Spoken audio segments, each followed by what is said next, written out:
ਸਤਿ ਸ਼੍ਰੀ ਅਕਾਲ ਜੀ। India news Punjab ਵੇਖ ਰਹੇ ਸਾਰੇ ਦਰਸ਼ਕਾਂ ਦਾ ਬਹੁਤ-ਬਹੁਤ ਸਵਾਗਤ। ਮੈਂ ਹਾਂ ਵਾਸੂ ਮਨਚੰਦਾ ਤੇ ਗੱਲ ਕਰਾਂਗੇ ਕਰੋਨਾ ਵਾਇਰਸ ਦੀ, ਉਸ ਬਿਮਾਰੀ ਦੀ ਜਿਸ ਦੇ ਨਾਲ ਪੂਰੀ ਦੁਨੀਆ, ਪੂਰਾ ਦੇਸ਼ ਜੰਗ ਲੜ ਰਿਹਾ ਔਰ ਇਸ ਜੰਗ ਦੇ ਵਿੱਚ ਸਾਥ ਦੇ ਰਹੀ ਹੈ ਸਰਕਾਰ, ਪ੍ਰਸ਼ਾਸਨ ਤੇ ਲੋਕ ਆਪਣੇ ਘਰਾਂ ਦੇ ਵਿੱਚ ਬੈਠੇ ਹੋਏ ਨੇ। ਸਰਕਾਰ ਤੇ ਪ੍ਰਸ਼ਾਸਨ ਵੱਲੋਂ ਲਗਾਤਾਰ ਲੋਕਾਂ ਨੂੰ ਅਪੀਲ ਵੀ ਕੀਤੀ ਜਾ ਰਹੀ ਹੈ ਕਿ ਆਪਣੇ ਘਰਾਂ ਦੇ ਵਿੱਚ ਰਹਿਣ। ਪ੍ਰਧਾਨ ਮੰਤਰੀ ਨਰਿੰਦਰ ਮੋਦੀ ਵੱਲੋਂ ਵੀ ਦੇਸ਼ ਨੂੰ 4 ਵਾਰ ਸੰਬੋਧਨ ਕੀਤਾ ਗਿਆ। ਕੱਲ ਉਹਨਾਂ ਵੱਲੋਂ ਜਿਹੜਾ ਸੰਬੋਧਨ ਕੀਤਾ ਗਿਆ ਉਸ ਦੇ ਵਿੱਚ ਵੀ ਉਹਨਾਂ ਕਿਹਾ ਕਿ ਲੋਕ ਜਿਹੜੇ ਨੇ ਉਹ ਆਪਣੇ ਘਰਾਂ ਦੇ ਵਿੱਚ ਰਹਿਣਗੇ ਤਾਂ ਹੀ ਸੁਰੱਖਿਅਤ ਰਹਿ ਸਕਦੇ ਨੇ। ਇਸ ਦੇ ਨਾਲ ਹੀ ਉਹਨਾਂ ਨੇ ਕੁਝ ਅਪੀਲ ਜਿਹੜੀਆਂ ਹੈਗੀਆਂ ਨੇ ਉਹ ਲੋਕਾਂ ਨੂੰ ਕੀਤੀ। ਸਭ ਤੋਂ ਵੱਡੀ ਉਹਦੇ ਵਿੱਚ ਇੱਕ ਅਪੀਲ ਕੀਤੀ ਗਈ ਸੀ ਕਿ ਆਯੂਸ਼ ਜਿਹੜੇ ਮੰਤਰਾਲਾ ਹੈਗਾ ਉਸ ਵੱਲੋਂ ਕੁਝ ਗਾਈਡਲਾਈਨਸ ਜਿਹੜੀਆਂ ਨੇ ਉਹ ਜਾਰੀ ਕੀਤੀਆਂ ਗਈਆਂ ਨੇ, ਉਹਨਾਂ ਗਾਈਡਲਾਈਨਸ ਨੂੰ ਫੋਲੋ ਜ਼ਰੂਰ ਕੀਤਾ ਜਾਵੇ। ਹੁਣ ਸਭ ਤੋਂ ਵੱਡਾ ਸਵਾਲ ਲੋਕਾਂ ਦੇ ਜ਼ਿਹਨ ਦੇ ਵਿੱਚ ਇਹ ਹੈਗਾ ਹੈ ਕਿ ਆਖਿਰ ਇਸ ਕਰੋਨਾ ਵਾਇਰਸ ਦੇ ਨਾਲ ਘਰੇ ਬੈਠੇ ਕਿਵੇਂ ਲੜਿਆ ਜਾ ਸਕਦਾ ਹੈ। ਲੋਕਾਂ ਦੇ ਮਨਾਂ ਦੇ ਵਿੱਚ ਕਈ ਤਰ੍ਹਾਂ ਦੇ ਸਵਾਲ ਵੀ ਖੜੇ ਹੋ ਰਹੇ ਨੇ ਕਿ ਆਖਿਰ ਇਸ ਤੋਂ ਬਚਣ ਦੇ ਉਪਾਅ ਕੀ ਹੈਗੇ ਨੇ, ਇਸ ਤੋਂ ਕਿਵੇਂ ਜਿਹੜੀ ਜੰਗ ਜਿਹੜੀ ਇਸ ਬਿਮਾਰੀ ਦੇ ਖਿਲਾਫ ਲੜੀ ਜਾ ਰਹੀ ਹੈ ਉਸ ਤੋਂ ਪਾਰ ਕਿਵੇਂ ਜਾਇਆ ਜਾ ਸਕੇ, ਇਸ ਤੇ ਜਿੱਤ ਕਿਵੇਂ ਹਾਸਲ ਕੀਤੀ ਜਾ ਸਕੇ, ਕਰੋਨਾ ਵਾਇਰਸ ਕੋਵਿਡ-19 ਨੂੰ ਕਿਵੇਂ ਮਾਤ ਦਿੱਤੀ ਜਾ ਸਕੇ। ਇਸੇ ਤੇ ਅੱਜ ਅਸੀਂ ਚਰਚਾ ਵੀ ਕਰਾਂਗੇ ਤੇ ਚਰਚਾ ਦੇ ਲਈ ਚੰਡੀਗੜ੍ਹ ਸਟੂਡੀਓ ਦੇ ਵਿੱਚ ਸਾਡੇ ਕੁਝ ਮਹਿਮਾਨ ਸਾਡੇ ਨਾਲ ਜੁੜੇ ਹੋਏ ਨੇ। ਡਾਕਟਰ ਗੁੰਜਨ ਸਾਡੇ ਨਾਲ ਜੁੜੇ ਨੇ ਤੇ ਡਾਕਟਰ ਰਮਨੀਕ ਸਿੰਘ ਬੇਦੀ ਸਾਡੇ ਨਾਲ ਜੁੜੇ ਹੋਏ ਨੇ। ਦੋਨੇ ਹੀ ਮਹਿਮਾਨਾਂ ਦਾ ਬਹੁਤ-ਬਹੁਤ ਸਵਾਗਤ। ਸਭ ਤੋਂ ਪਹਿਲਾਂ ਰਮਨੀਕ ਜੀ, ਮੈਂ ਤੁਹਾਡੇ ਕੋਲ ਆਉਣਾ ਚਾਹਾਂਗਾ। ਲੋਕਾਂ ਦੇ ਜ਼ਿਹਨ ਦੇ ਵਿੱਚ ਇੱਕ ਬਹੁਤ ਵੱਡਾ ਸਵਾਲ ਹੈ ਕਿ ਆਖਿਰ ਦੁਨੀਆ ਜਿਹੜੀ ਇਸ ਨਾਮੁਰਾਦ ਬਿਮਾਰੀ ਦੇ ਨਾਲ ਜੰਗ ਲੜ ਰਹੀ ਹੈ ਉਸ ਜੰਗ ਤੋਂ ਪਾਰ ਕਿਵੇਂ ਪਾਇਆ ਜਾ ਸਕੇ, ਇਸ ਕੋਵਿਡ-19 ਕਰੋਨਾ ਵਾਇਰਸ ਇਸ ਨੂੰ ਮਾਤ ਕਿਵੇਂ ਦਿੱਤੀ ਜਾ ਸਕੇ।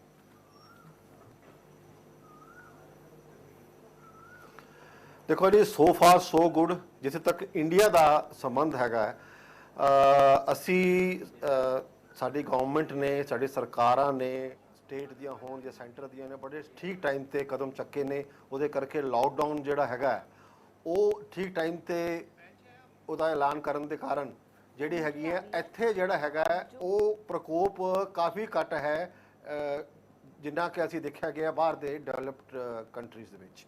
बट हुण इस वेले जिहड़ा सवाल है वासु जी, मैं उहदे ते आना चाहना है कि पहले 21 दिन तक जिहड़ियां पॉलिसी सीगियां, जिहड़े डिसीजन सीगियां, जिहड़े डायरैक्शन सीगियां, उहनां दा एक महीना सीगा।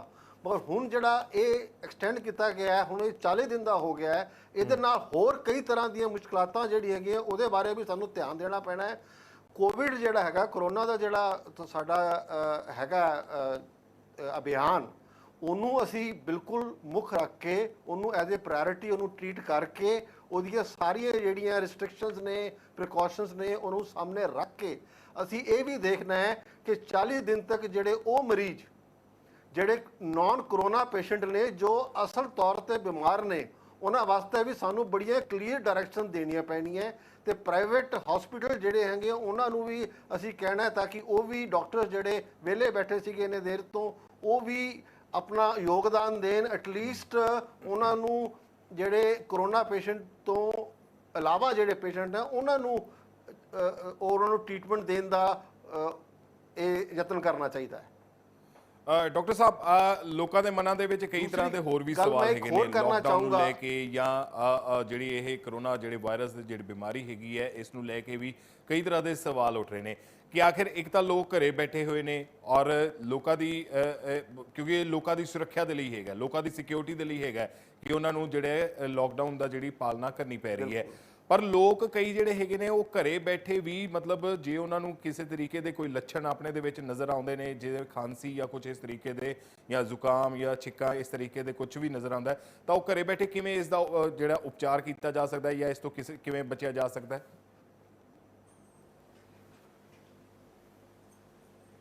देखो, सरकारां ने स्टेट्स होन या यूटी होन या सेंट्रल गवर्नमेंट होन उन्होंने हैल्पलाइन और उन्होंने नंबर जारी किए हुए हैं। तो ये इत्थे एक तुहाडा मीडिया भी जिहड़ा हैगा बहुत अच्छी तरह नाल सहयोग दे रहा है। ये संदेश जिहड़ा हैगा सरकार वालों ते जिहड़े लोकां वालों मैं तुहानूं थोड़ा जिहा रोकना चाहांगा तुहाडी आवाज़ मेरे तक साफ नहीं आ पा रही है। डॉक्टर साहब की आवाज़ मेरे तक साफ नहीं आ पा रही है। हाँ जी, हाँ जी डॉक्टर साहब कंटिन्यू प्लीज। हाँ जी, हाँ जी। सो ये जिहड़ा हैल्पलाइन जिहड़ी हैगी है वो गवर्नमेंट्स ने जारी कीतियां हुई ने। मगर असी ये देखना है कि एक जिहड़ा ਆਦਮੀ ਹੈਗਾ ਉਹ ਜ਼ਿੰਮੇਵਾਰ ਤਰੀਕੇ ਦੇ ਨਾਲ ਉਹ ਹੈਲਪਲਾਈਨ ਨੰਬਰ ਨੋਟ ਕਰਕੇ ਰੱਖੇ ਤੇ ਜਿਹਨੂੰ ਕੋਈ ਵੀ ਲੱਛਣ ਦਿਖਦਾ ਹੈ ਆਪਣੇ ਆਪ ਵਿੱਚ ਜਾਂ ਆਪਣੇ ਪਰਿਵਾਰ ਦੇ ਕਿਸੇ ਸਦੱਸਯ ਵਿੱਚ ਤੇ ਉਹ ਸਟੇਟ ਅਵੇ ਜਾਂ ਹੈਲਪਲਾਈਨ ਦੇ ਨਾਲ ਸੰਬੰਧ ਮਿਲਾਏ ਔਰ ਉਹਨਾਂ ਨੂੰ ਪੁੱਛੇ ਕਿ ਇਸ ਹਾਲਾਤ ਵਿੱਚ ਉਹਨਾਂ ਨੇ ਕੀ ਕਰਨਾ ਹੈ, ਕਿਉਂਕਿ ਕਈ ਸਟੇਟਸ ਵਿੱਚ ਡੋਰ ਟੂ ਡੋਰ ਸਰਵਿਸਿਜ਼ ਵੀ ਮੈਡੀਕਲ ਸਰਵਿਸਿਜ਼ ਜਿਹੜੀ ਹੈਗੀ ਉਹ ਵੀ ਦਿੱਤੀਆਂ ਗਈਆਂ ਨੇ ਔਰ ਉਹ ਆ ਕੇ ਇਹੋ ਜਿਹੇ ਪੇਸ਼ੈਂਟ ਜਿਨ੍ਹਾਂ ਵਿੱਚ ਕੁਝ ਲੱਛਣ ਦਿਖਦੇ ਨੇ ਉਹ ਆ ਕੇ ਜਾਂ ਉਹਨਾਂ ਨੂੰ ਇਹੋ ਜਿਹੇ ਗਾਈਡ ਕਰ ਸਕਦੇ ਨੇ ਕਿ ਉਹ ਕਿਸ ਤਰ੍ਹਾਂ ਉਹ ਅੱਗੇ ਟੈਸਟ ਕਰਾਉਣ ਜਾਂ ਅੱਗੇ ਟ੍ਰੀਟਮੈਂਟ ਵਾਸਤੇ ਕਿਸ ਤਰ੍ਹਾਂ ਵਧਣ। ਰਾਈਟ ਡਾਕਟਰ ਗੁੰਜਨ, ਲੋਕਾਂ ਦਾ ਇਸ ਟਾਈਮ ਸਭ ਤੋਂ ਵੱਡਾ ਸਵਾਲ ਇਹੀ ਹੈ ਕਿ ਆਖਿਰ ਜੇ ਉਹ ਘਰੇ ਬੈਠੇ ਹੋਏ ਨੇ, ਕਿਉਂਕਿ ਬਹੁਤ ਸਾਰੀਆਂ ਜਿਹੜੇ ਪੇਸ਼ੈਂਟਸ ਜਾਂ ਬਹੁਤ ਸਾਰੇ ਜਿਹੜੇ ਲੋਕ ਹੈਗੇ ਨੇ ਉਹ ਇਸ ਤਰੀਕੇ ਦੇ ਵੀ ਸਾਹਮਣੇ ਆ ਰਹੇ ਨੇ ਕਿ ਘਰੇ ਬੈਠੇ ਵੀ ਉਹ ਕੁਝ ਇੱਕ ਲੋਕ ਡਿਪਰੈਸ਼ਨ ਦਾ ਵੀ ਸ਼ਿਕਾਰ ਹੋ ਰਹੇ ਨੇ ਕਿ ਉਹ ਜ਼ਿਆਦਾ ਬਿਮਾਰੀ ਬਾਰੇ ਸੋਚ ਰਹੇ ਨੇ ਕਿ ਕਿਤੇ ਉਹਨਾਂ ਨੂੰ ਇਹ ਜੇ ਬਿਮਾਰੀ ਹੋ ਜਾਏ ਤਾਂ ਕੀ ਹੋਏਗਾ ਫਰਦਰ, ਇਹਦੇ ਵਿੱਚ ਕੀ ਉਹ ਪ੍ਰੀਕਾਸ਼ਨਸ ਲੈ ਜਾਣਗੇ। ਹਾਲਾਂਕਿ prevention is better than cure, ਇਸੇ ਕਰਕੇ ਹੀ ਬਾਰ-ਬਾਰ ਲੋਕਡਾਊਨ ਦਾ ਜਿਹੜਾ ਪੀਰੀਅਡ ਹੈ ਉਸ ਨੂੰ ਵੀ ਵਧਾਇਆ ਜਾ ਰਿਹਾ ਔਰ ਬਾਰ-ਬਾਰ ਅਪੀਲ ਵੀ ਇਹੀ ਕੀਤੀ ਜਾ ਰਹੀ ਹੈ ਕਿ ਲੋਕ ਆਪਣੇ ਘਰਾਂ ਦੇ ਵਿੱਚ ਰਹਿਣ। ਪਰ ਜਿਹੜੇ ਲੋਕ ਇਸ ਤਰੀਕੇ ਬਾਰੇ ਜ਼ਿਆਦਾ ਸੋਚ ਰਹੇ ਹੈਗੇ ਨੇ ਔਰ ਸੋਚ ਕੇ ਬਿਮਾਰ ਹੋ ਰਹੇ ਨੇ, ਉਹਨਾਂ ਵਾਸਤੇ ਕੀ ਰਾਏ ਹੈਗੀ ਹੈ? हाँ जी बिल्कुल, सारे दर्शकों ਨੂੰ मेरा बहुत बहुत सत श्री अकाल। तो ਤੁਹਾਡੀ ਗੱਲ बिल्कुल सही है कि लोग बहुत ज़्यादा सोच रहे हैं तो इस चीज़ के बारे ही सोच रहे हैं कि क्यों असी अंदर बैठे हाँ की कर रहे हैं। तो सब तो पहला क्लैरिटी होनी बहुत ज़रूरी है कि जो अंदर हगे हैं, हर इंसान जो अंदर अपने घर च है वो अपनी तो अपनी आस पास के लोगों की सेफ्टी वास्ते अंदर है। तो इस चीज़ को समझने वास्ते ऐसी चीज़ वास्ते जिवें लॉकडाउन है वो पहले 21 डेज़ का सीगा उन्होंने एक्सटेंड कर दिता गया है। तो मैं एक छोटे जे वर्ड्स एस कवांगी लोगों को याद रखन, सिंपल चीज़ां हैं, अपना दिन तुसी शुरू कर दो बजाय इसके कि तुसी नेगेटिव चीज़ां सोचो, एक स्माइल नाल शुरू करो, पॉजिटिविटी स्टे पॉजिटिव चीज़ां नाल शुरू करो कि तुसी कर रो, तुसी अच्छा आ गया तुसी कर रो, तुसी इस टाइम वो लोगों ਦੇ ਸਾਹਮਣੇ नहीं हो या वो फ्रंट ਜਿਹੜੇ ਅੱਗੇ ਜਾ ਕੇ ਲੜ ਰਹੇ हैं ਜਿਨ੍ਹਾਂ ਨੂੰ ਜਾਣਾ ਪੈ ਰਿਹਾ ਆਪਣੀ ਡਿਊਟੀਆਂ ਵਾਸਤੇ, ਤੁਸੀਂ ਉਹਨਾਂ ਨਾਲੋਂ ਘਰ ਰਹਿ ਕੇ ਹੀ ਬਚਾਓ ਕਰ ਸਕਦੇ ਹੋਗੇ ਹੋ। ਦੂਸਰਾ ਸਟੈਪ ਆਊਟ ਵਿਦ ਕੌਸ਼ਨ, ਤੀਸਰਾ ਐਸ ਹੈਗਾ ਜਦੋਂ ਵੀ ਤੁਸੀਂ ਘਰ ਤੋਂ ਬਾਹਰ ਨਿਕਲਣਾ ਹੈ ਤੁਸੀਂ ਸੋਚ ਕੇ ਨਿਕਲੋ ਕਿ ਮੇਰਾ ਨਿਕਲਣਾ ਇੰਨਾ ਜ਼ਰੂਰੀ ਹੈ ਕਿ ਮੈਂ ਲੋਕਾਂ ਨੂੰ ਤੇ ਆਪਣੇ ਆਪ ਨੂੰ ਰਿਸਕ ਦੇ ਰਿਹਾ ਵਾਂ ਕਿ ਮੈਂ ਕਿਸੇ ਵੀ ਕੰਮ ਲਈ ਕੋਈ ਜਾਂਦਾ ਹੈ, ਕੋਈ ਜ਼ਰੂਰੀ ਕੰਮ ਹੈ ਬਿਲकुल ਜਾਣ।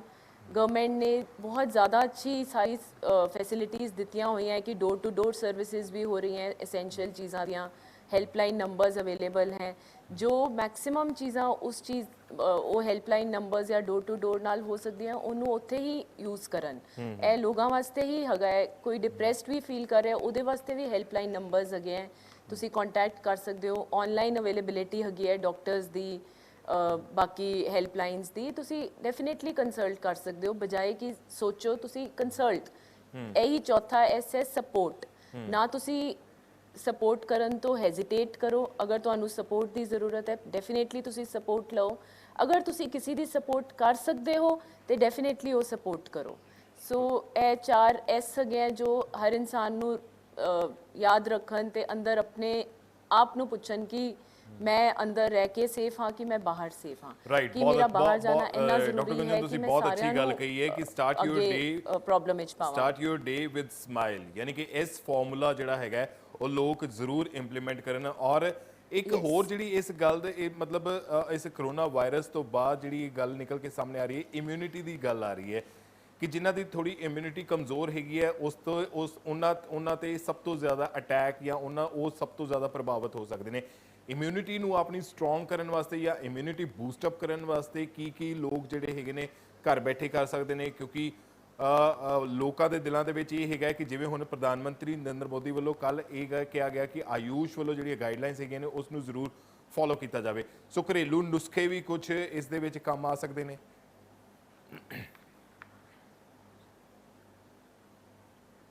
जी बिल्कुल, अपनी इम्यूनिटी इस टाइम तक आई थिंक सारिਆਂ ਨੂੰ पता है कि जो कोरोना वायरस की सिवियरिटी है जो ज़्यादा सिवियर हो रहा है वो अंडरलाइंग क्रॉनिक डिजीज़ वाले एडल्ट से ज़्यादा प्रॉब्लम्स आ रही हैं, जिन्होंने कोई ना कोई प्रॉब्लम्स है डायबिटीज़ हाइपरटेंशन उन्ना ही ज़्यादा हो रहा है। तो उन्होंने लोगों लिए मैं सब तो पहले कहांगी कि अपनी ਜੋ ਬਿਮਾਰੀ ਹੈ ਉਹਨੂੰ ਕੰਟਰੋਲਡ ਰੱਖਣਾ ਬਹੁਤ ਜ਼ਰੂਰੀ ਹੈ। ਅਗਰ ਤੁਹਾਨੂੰ ਡਾਇਬੀਟੀਜ਼ ਹੈ, ਆਪਣੀ ਸ਼ੂਗਰ ਲੈਵਲ ਨੂੰ ਕੰਟਰੋਲ ਰੱਖੋ, ਬੀਪੀ ਨੂੰ ਕੰਟਰੋਲ ਰੱਖੋ। ਉਹ ਦਵਾਈਆਂ ਨਾਲ ਹੈ ਜਾਂ ਡਾਈਟ ਨਾਲ ਹੈ, ਜਿਵੇਂ ਹੈ ਤੁਹਾਨੂੰ ਬੈਸਟ ਪਤਾ ਹੈ, ਬਟ ਉਹਨੂੰ ਨਾਰਮਲ ਰੇਂਜ ਵਿੱਚ ਰੱਖਣ ਦੀ ਕੋਸ਼ਿਸ਼ ਕਰੋ। ਦੂਸਰੀ ਹੈ ਆਪਣੀ ਇਮਿਊਨਿਟੀ। ਘਰ ਦੇ ਨੁਸਖੇ ਡੈਫੀਨੇਟਲੀ, ਜਦੋਂ ਤੁਹਾਨੂੰ ਪਤਾ ਹੈ ਕਿ ਜੋ ਚੀਜ਼ ਹਾਰਮਲੈਸ ਹੈ, ਤੁਸੀਂ ਘਰ ਦੀ ਡਾਈਟ ਖਾ ਰਹੇ ਹੋ ਔਰ ਫਰੂਟਸ ਵੈਜੀਟੇਬਲਸ ਖਾ ਰਹੇ ਹੋ, ਇਮਿਊਨਿਟੀ ਸਟਰੋਂਗ ਰੱਖਣ ਵਾਸਤੇ ਖਾ ਰਹੇ ਹੋ, ਡੈਫੀਨੇਟਲੀ ਲਓ। ਜਿਵੇਂ ਵਿਟਾਮਿਨ ਸੀ ਦਾ ਸਪੈਸ਼ਲੀ ਮੈਂ ਕਹਾਂਗੀ ਬਹੁਤ ਜ਼ਿਆਦਾ ਆ ਰਿਹਾ ਹੈ ਕਿ ਵਿਟਾਮਿਨ ਸੀ ਲੈਣ। ਜੋ ਹਾਰਮਲੈਸ ਹੈ ਉਹਨੂੰ, ਉਹ ਸਾਨੂੰ ਪਤਾ ਹੈ ਕਿ ਨਾਰਮਲੀ ਵੀ ਸਾਡੇ ਵਾਸਤੇ ਫਾਇਦੇਮੰਦ ਹੈ, ਉਹ ਤੁਸੀਂ ਜ਼ਰੂਰ ਲਓ। ਬਟ ਜਿਵੇਂ ਬਹੁਤ ਸਾਰੇ ਮੈਸੇजेस ਜਾਂ ਬਹੁਤ ਸਾਰੇ ਇੰਜ ਫਾਰਵਰਡਡ ਆਉਂਦੇ ਹੈ ਕਿ ਕੋਈ ਦਵਾਈਆਂ ਲੈ ਲਓ, ਕੋਈ ਪ੍ਰੋਟੈਕਸ਼ਨ ਇਹਦੇ ਨਾਲ, ਕਿਸੇ ਪਰਟੀਕੂਲਰ ਦਵਾਈ ਨਾਲ ਪ੍ਰੋਟੈਕਸ਼ਨ ਹੋ ਜਾਏਗੀ, ਉਹ ਲੈ ਲੈਂਦੇ ਆ। ਜਾਂ ਕੋਈ ਦੂਸਰਾ ਇਨਸਾਨ ਕਿਸੇ ਨੂੰ ਦੱਸਦਾ ਹੈ ਕਿ ਇੱਕ ਵੈਕਸੀਨ ਹੈ, ਉਹਦੇ ਨਾਲ ਪ੍ਰੋਟੈਕਸ਼ਨ ਹੈਗੀ ਹੈ। ਉਹ ਚੀਜ਼ਾਂ ਆਪਣੇ ਡਾਕਟਰ ਨੂੰ ਆਪਣੇ ਪ੍ਰੋਪਰ ਚੈਨਲਸ ਦੇ ਥਰੂ ਆਸਕ ਕਰਨ ਤੋਂ ਬਾਅਦ ਹੀ ਤੁਸੀਂ ਲਓ। ਨੈਚੁਰਲ ਇਮਿਊਨਿਟੀ ਇਨਕਰੀਜ਼ ਕਰੋ, ਡਾਈਟ ਅੱਛੀ ਰੱਖੋ, ਫਰੂਟਸ ਵੈਜੀਟੇਬਲਸ ਲਓ, ਬਟ ਮੈਡੀਸਿਨਸ ਨਹੀਂ ਲਓ ਕੋਈ ਬਿਨਾ ਕੰਸਲਟ ਕੀਤੇ। ਕੋਈ ਵੀ ਇਹੋ ਜਿਹੀ ਚੀਜ਼ ਨਾ ਲਓ ਜੋ ਤੁਹਾਡੀ ਬੋਡੀ ਲਈ ਜਾਂ ਤੁਹਾਡੇ ਲਈ ਹਾਰਮਫੁਲ ਹੋ ਸਕਦੀ ਹੈ। ਰਾਈਟ ਡਾਕਟਰ ਰਮਨੀਕ, ਜਿਸ ਤਰੀਕੇ ਦੇ ਨਾਲ ਡਾਕਟਰ ਗੁੰਜਨ ਨੇ ਦੱਸਿਆ ਕਿ ਬੇਸ਼ੱਕ ਇਹ ਜਿਹੜੇ ਘਰੇਲੂ ਨੁਸਖੇ ਹੈਗੇ ਨੇ ਇਹ ਜ਼ਰੂਰ ਕੰਮ ਕਰ ਰਹੇ ਹੈਗੇ ਨੇ, ਪਰ ਜਿਵੇਂ ਸੋਸ਼ਲ ਮੀਡੀਆ ਤੇ ਵੀ ਕਈ ਮੈਸੇजेस ਸਪਰੈਡ ਹੋ ਰਹੇ ਨੇ ਜਾਂ ਇਹਨਾਂ ਨੁਸਖਿਆਂ ਨੂੰ ਲੈ ਕੇ, ਜਾਂ ਜਿਵੇਂ ਇਹ ਵੀ ਕਿਹਾ ਜਾ ਰਿਹਾ ਇੱਕ ਮੈਸੇਜ ਕਾਫੀ ਸਪਰੈਡ ਵੀ ਹੋਇਆ ਔਰ ਆਯੂਸ਼ ਦੀ ਗਾਈਡਲਾਈਨਸ ਦੇ ਵਿੱਚ ਵੀ ਉਸ ਦਾ ਜ਼ਿਕਰ ਕੀਤਾ ਗਿਆ ਹੈਗਾ, ਗਰਮ ਪਾਣੀ ਜਿੰਨਾ ਜ਼ਿਆਦਾ ਤੋਂ ਜ਼ਿਆਦਾ ਹੋ ਸਕੇ ਉਹ ਲੋਕਾਂ ਨੂੰ ਪੀਣਾ ਚਾਹੀਦਾ ਹੈ। ਕਿਉਂਕਿ ਮੈਂ ਵੀ ਕਿਤੇ ਪੜ੍ਹਿਆ ਸੀਗਾ ਕਿ ਜਿਹੜਾ ਇਹ ਕਰੋਨਾ ਵਾਇਰਸ ਹੈਗਾ, ਇਹ ਅਟੈਕ ਜਿਹੜਾ ਸਭ ਤੋਂ ਪਹਿਲਾਂ ਗਲੇ ਤੇ ਕਰਦਾ ਹੈਗਾ। ਗਲੇ ਦੇ ਵਿੱਚ ਖਰਾਸ਼ ਹੋਣਾ ਜਾਂ ਜਿਹੜੀ ਬਲਗਮ ਬਣਦੀ ਹੈਗੀ ਹੈ ਉਸ ਨੂੰ ਕਿਸ ਤਰੀਕੇ ਦੇ ਨਾਲ ਬਾਹਰ ਕੱਢਿਆ ਜਾਵੇ, ਇਸ ਦੇ ਲਈ ਗਰਮ ਪਾਣੀ ਦੀ ਵਰਤੋਂ ਬਹੁਤ ਜ਼ਰੂਰੀ ਹੈਗੀ ਹੈ, ਜਿੰਨਾ ਮੈਕਸਿਮਮ ਪੀ ਸਕੀਏ।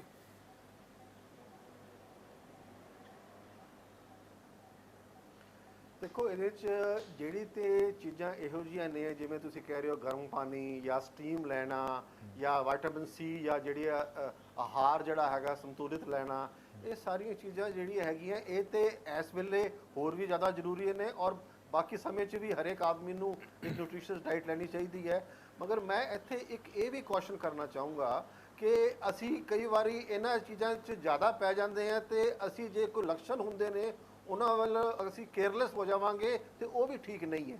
ਇਹ ਜਿਹੜੀ ਚੀਜ਼ਾਂ ਹੈਗੀਆਂ, ਜਿਵੇਂ ਡਾਕਟਰ ਗੁੰਜਨ ਨੇ ਬੜੀ ਅੱਛੀ ਤਰ੍ਹਾਂ ਨਾਲ ਦੱਸਿਆ ਹੈ ਕਿ ਆਮ ਚੀਜ਼ਾਂ ਜਿਹੜੀਆਂ ਕਰਨੀਆਂ ਘਰੇਲੂ, ਉਹਦੇ 'ਚ ਕੋਈ ਨਹੀਂ ਹੈ। ਤੁਸੀਂ ਕਾੜਾ ਪੀਣਾ ਹੈ, ਚਾਹ ਪੀਣੀ ਹੈ, ਹਰਬਲ ਟੀ ਪੀਣੀ ਹੈ, ਉਹਦਾ ਕੋਈ ਨੁਕਸਾਨ ਨਹੀਂ ਹੈ। ਮਗਰ ਹਾਂ, ਅਗਰ ਤੇ ਕੋਈ ਕਹੇ ਕਿ ਦਵਾਈ ਲੈਣੀ ਹੈ ਜਾਂ ਵੈਕਸੀਨ ਲੈਣੀ ਹੈ, ਪਲੀਜ਼ ਇਹ ਲੈ ਕੇ ਇਹ ਨਾ ਸੋਚੋ ਕਿ ਤੁਸੀਂ ਸੁਰੱਖਿਅਤ ਹੋ ਗਏ ਹੋ। ਇਹ ਕੋਈ ਵੈਰੀਫਾਈਡ ਇਹੋ ਜਿਹੀਆਂ ਰਿਪੋਰਟਸ ਜਾਂ ਰਿਸਰਚ ਜਾਂ ਸਟੱਡੀ ਨਹੀਂ ਹੈ ਜਿਹੜਾ ਦੱਸਦੀ ਹੈ ਕਿ ਅਸੀਂ ਇਹ ਕੋਈ ਦਵਾਈ ਲੈਣ ਨਾਲ ਅਸੀਂ ਬਚਾਅ ਕਰ ਲਵਾਂਗੇ ਕੋਰੋਨਾ ਦੇ ਅਗੇਂਸਟ, ਜਾਂ ਕੋਈ ਵੈਕਸੀਨ ਇਹੋ ਜਿਹੀ ਆਈ ਹੈ ਜਿਹੜਾ ਕੋਰੋਨਾ ਦਾ ਬਚਾਅ ਦੇ ਵਿੱਚ ਉਹਦਾ ਕੋਈ ਰੋਲ ਹੈਗਾ।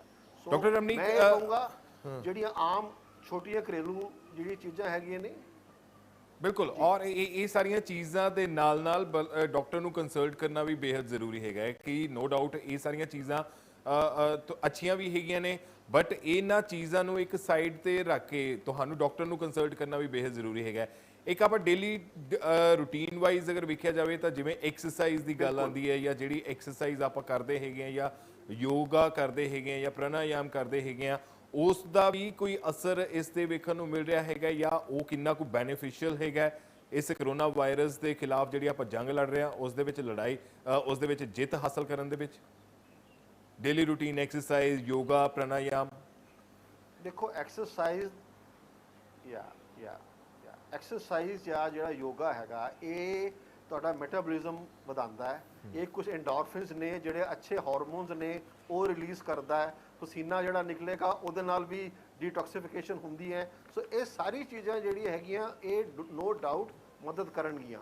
ਮਗਰ ਇਹ ਹੈ ਕਿ ਅਸੀਂ ਇਹ ਸਭ ਕਰਦੇ ਹੁੰਦੇ, ਜੇ ਮੈਂ ਡਾਇਬਟਿਕ ਹੈ ਜਾਂ ਹਾਈਪਰਟੈਂਸਿਵ ਹੈ ਜਾਂ ਮੈਨੂੰ ਕੋਈ ਹੋਰ ਕੋਈ ਪ੍ਰੋਬਲਮ ਹੈਗੀ ਹੈ, ਤੇ ਮੈਂ ਇਸ ਤੇ ਦੁਬਾਰਾ ਆਉਣਾ ਚਾਹੂੰਗਾ ਕਿ ਇਸ ਵੇਲੇ ਕਿਉਂਕਿ ਇਹ ਜਿਹੜਾ ਲੋਕਡਾਊਨ ਹੈ ਇਹ 21 ਦਿਨ ਤੋਂ ਵੱਧ ਕੇ ਹੁਣ 40 ਦਿਨ ਹੋ ਗਿਆ, ਤਾਂ ਕਈ ਇਹੋ ਜਿਹੇ ਡਾਇਬਟਿਕ ਪੇਸ਼ੈਂਟ ਨੇ ਜਾਂ ਇਹੋ ਜਿਹੇ ਹੋਰ ਪੇਸ਼ੈਂਟ ਨੇ ਜਿਹੜੇ ਬਿਮਾਰੀਆਂ ਨਾਲ ਉਹਨਾਂ ਨੂੰ ਪਹਿਲਾਂ ਹੀ ਤਕਲੀਫ ਹੈਗੀ ਹੈ, ਉਹਨਾਂ ਦਾ ਵਾਸਤੇ ਵੀ ਕੁਝ ਇਹੋ ਜਿਹਾ ਜ਼ਰੀਆ ਕਰਨਾ ਚਾਹੀਦਾ ਸਰਕਾਰ ਨੂੰ, ਤਾਂ ਕਿ ਉਹ ਵੀ ਡਾਕਟਰਸ ਕੋਲ ਆਰਾਮ ਨਾਲ ਜਾ ਕੇ ਤੇ ਆਪਣਾ ਇਲਾਜ ਕਰ ਸਕਣ। ਕਿਉਂਕਿ ਜੇ ਉਹਨਾਂ ਦਾ ਬੇਸਿਕ ਜਿਹੜੀ ਪ੍ਰੋਬਲਮ ਜਿਹੜੀ ਹੈਗੀ ਹੈ ਜਾਂ ਡਿਜ਼ੀਜ਼ ਹੈਗੀ ਹੈ ਉਹਨੂੰ ਕੰਟਰੋਲ 'ਚ ਨਹੀਂ ਰੱਖਣਗੇ ਤੇ ਉਹ ਵੀ ਕਰੋਨਾ ਦੇ ਸ਼ਿਕਾਰ ਹੋਣ ਦੇ ਉਹਨਾਂ ਦਾ ਚਾਂਸਸ ਜ਼ਿਆਦਾ ਨੇ।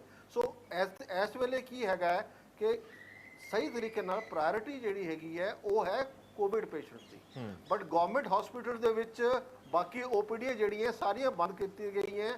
ਹੁਣ ਅਸੀਂ ਦੇਖਿਆ ਗਿਆ ਕਿ ਇਨੀਸ਼ੀਅਲੀ ਕਰਵ ਜਿਹੜੀ ਹੈਗੀ ਹੈ ਕੋਈ ਬਹੁਤ ਜ਼ਿਆਦਾ ਨਹੀਂ ਵਧੀ ਹੈ। ਸੋ ਕੁਝ ਏਰੀਆ ਜਿਵੇਂ ਅਸੀਂ ਆਈਸੋਲੇਟ ਕੀਤੇ ਨੇ ਕੋਵਿਡ ਪੇਸ਼ੈਂਟ ਵਾਸਤੇ, ਇਸ ਤਰ੍ਹਾਂ ਆਈਸੋਲੇਟਿਡ ਪੇਸ਼ੈਂਟ ਸਾਡੇ ਕੋਲ ਹੋਣੇ ਚਾਹੀਦੇ ਨੇ ਤਾਂ ਕਿ ਪੇਸ਼ੈਂਟ ਜਿਹੜੇ ਕਿ ਆਮ ਬਿਮਾਰੀਆਂ ਨਾਲ ਉਹ ਜਕੜੇ ਹੋਏ ਨੇ ਉਹਨਾਂ ਦਾ ਇਲਾਜ ਵੀ ਜਿਹੜਾ ਹੈਗਾ ਨਾਲ ਚੱਲਦਾ ਰਹੇ। ਨਹੀਂ ਤਾਂ 40 ਦਿਨ 'ਚ ਉਹਨਾਂ ਦੇ ਵੀ ਜਿਹੜੇ ਕੈਂਸਰ ਦੇ ਮਰੀਜ਼ ਨੇ, ਹੋਰ ਇਹੋ ਜਿਹੇ ਕਈ ਮਰੀਜ਼ ਨੇ ਜਿਨ੍ਹਾਂ ਦੀ ਐਮਰਜੈਂਸੀ ਦੇ ਵਿੱਚ ਸਰਜਰੀ ਹੋਣੀ ਸੀਗੀ, ਉਹ ਕਈ ਮਰੀਜ਼ ਸਾਡੇ ਕੋਲ ਰੋਜ਼ ਫੋਨ ਕਰਕੇ ਪੁੱਛਦੇ ਨੇ ਕਿ ਡਾਕਟਰ ਸਾਹਿਬ ਮੈਂ ਹੁਣ ਕਿੱਥੇ ਜਾਵਾਂ, ਮੇਰੇ ਤੇ ਬਹੁਤ ਪ੍ਰੋਬਲਮ ਆ ਰਹੀ ਹੈ। ਰਾਈਟ, ਇਹ ਅਜਿਹੇ ਜਿਹੜੇ ਮਰੀਜ਼ ਹੈਗੇ ਨੇ ਉਹਨਾਂ ਬਾਰੇ ਵੀ ਜ਼ਰੂਰ ਸੋਚਣਾ ਪਵੇਗਾ। ਡਾਕਟਰ ਗੁੰਜਨ, ਜਿਵੇਂ ਗੱਲ ਕੀਤੀ ਜਾ ਰਹੀ ਹੈ ਕਿ ਜਿਹੜੇ ਆਲਰੇਡੀ ਕਿਸੇ ਬਿਮਾਰੀ ਤੋਂ ਪੀੜਤ ਹੈਗੇ ਨੇ, ਭਾਵੇਂ ਉਹ ਡਾਇਬਟਿਕ ਹੋਣ, ਭਾਵੇਂ ਉਹ ਕੈਂਸਰ ਪੇਸ਼ੈਂਟਸ ਹੋਣ ਜਾਂ ਹੋਰ ਕਿਸੇ ਬਿਮਾਰੀ ਤੋਂ ਪੀੜਤ ਹੋ ਸਕਦੇ ਨੇ, ਉਹਨਾਂ ਤੇ ਸਭ ਤੋਂ ਜ਼ਿਆਦਾ ਅਸਰ ਜਿਹੜਾ ਹੈਗਾ ਉਹ ਕਰੋਨਾ ਵਾਇਰਸ ਦਾ ਵੇਖਿਆ ਵੀ ਜਾ ਰਿਹਾ ਹੈ। ਕਿਉਂਕਿ ਜਿਹੜੇ ਮੈਚੁਰ ਪੀਪਲ ਹੈਗੇ ਨੇ, ਅਬਵ 60 ਹੈਗੇ ਨੇ, ਜਾਂ ਜਿਹੜੇ ਬਿਲੋ 5 ਇਅਰਸ ਜਿਹੜੇ ਬੱਚੇ ਹੈਗੇ ਨੇ, ਉਹਨਾਂ ਤੇ ਸਭ ਤੋਂ ਜ਼ਿਆਦਾ ਖਤਰਾ ਜਿਹੜਾ ਹੈ ਉਹ ਕਿਹਾ ਗਿਆ ਸੀਗਾ। ਔਰ ਹਾਲਾਂਕਿ ਹਾਲੇ ਤੱਕ ਬੱਚਿਆਂ ਦੇ ਵਿੱਚ ਇੰਨਾ ਤਾਂ ਨਹੀਂ ਆਇਆ, ਲੇਕਿਨ ਬਜ਼ੁਰਗ ਜਿਹੜੇ ਹੈਗੇ ਨੇ ਜਾਂ ਜਿਹੜੇ ਆਲਰੇਡੀ ਕਿਸੇ ਬਿਮਾਰੀ ਤੋਂ ਪੀੜਤ ਹੈਗੇ ਨੇ, ਉਹਨਾਂ ਦੇ ਵਿੱਚ ਸਭ ਤੋਂ ਜ਼ਿਆਦਾ ਲੱਛਣ ਜਾਂ ਉਹਨਾਂ ਦੇ ਵਿੱਚ ਜਿਹੜਾ ਡੈਥ ਰੇਟ ਵੀ ਜਿਹੜਾ ਉਹ ਸਭ ਤੋਂ ਜ਼ਿਆਦਾ ਵੇਖਣ ਨੂੰ ਮਿਲ ਰਿਹਾ ਹੈ।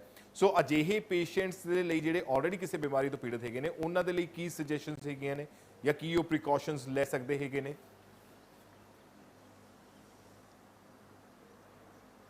ਬਿਲਕੁਲ, ਇਹ ਤੁਸੀਂ ਬਿਲਕੁਲ ਠੀਕ ਦੱਸਿਆ ਹੈਗਾ ਕਿ ਜੋ ਮੋਰਟੈਲਿਟੀ ਵੀ ਹੈਗੀ ਹੈ ਜਾਂ ਸਿਵੀਅਰ ਹੈਗਾ, ਮਤਲਬ ਜ਼ਿਆਦਾ ਬਿਮਾਰ ਹੋ ਰਹੇ ਹੈ ਜੋ ਕਰੋਨਾ ਇਹੋ ਜਿਹੇ ਲੋਕਾਂ ਨੂੰ ਹੋ ਰਿਹਾ ਹੈ, ਉਹਨਾਂ ਵਿੱਚ ਹੀ ਸਿਵੀਅਰ ਹੋ ਰਿਹਾ ਹੈ। ਕ੍ਰੋਨਿਕ ਡਿਜ਼ੀਜ਼ਸ ਜਿਵੇਂ ਡਾਇਬਟੀਜ਼, ਹਾਈਪਰਟੈਂਸ਼ਨ ਪਹਿਲਾਂ ਵੀ ਆਪਾਂ ਗੱਲ ਕੀਤੀ ਹੈ।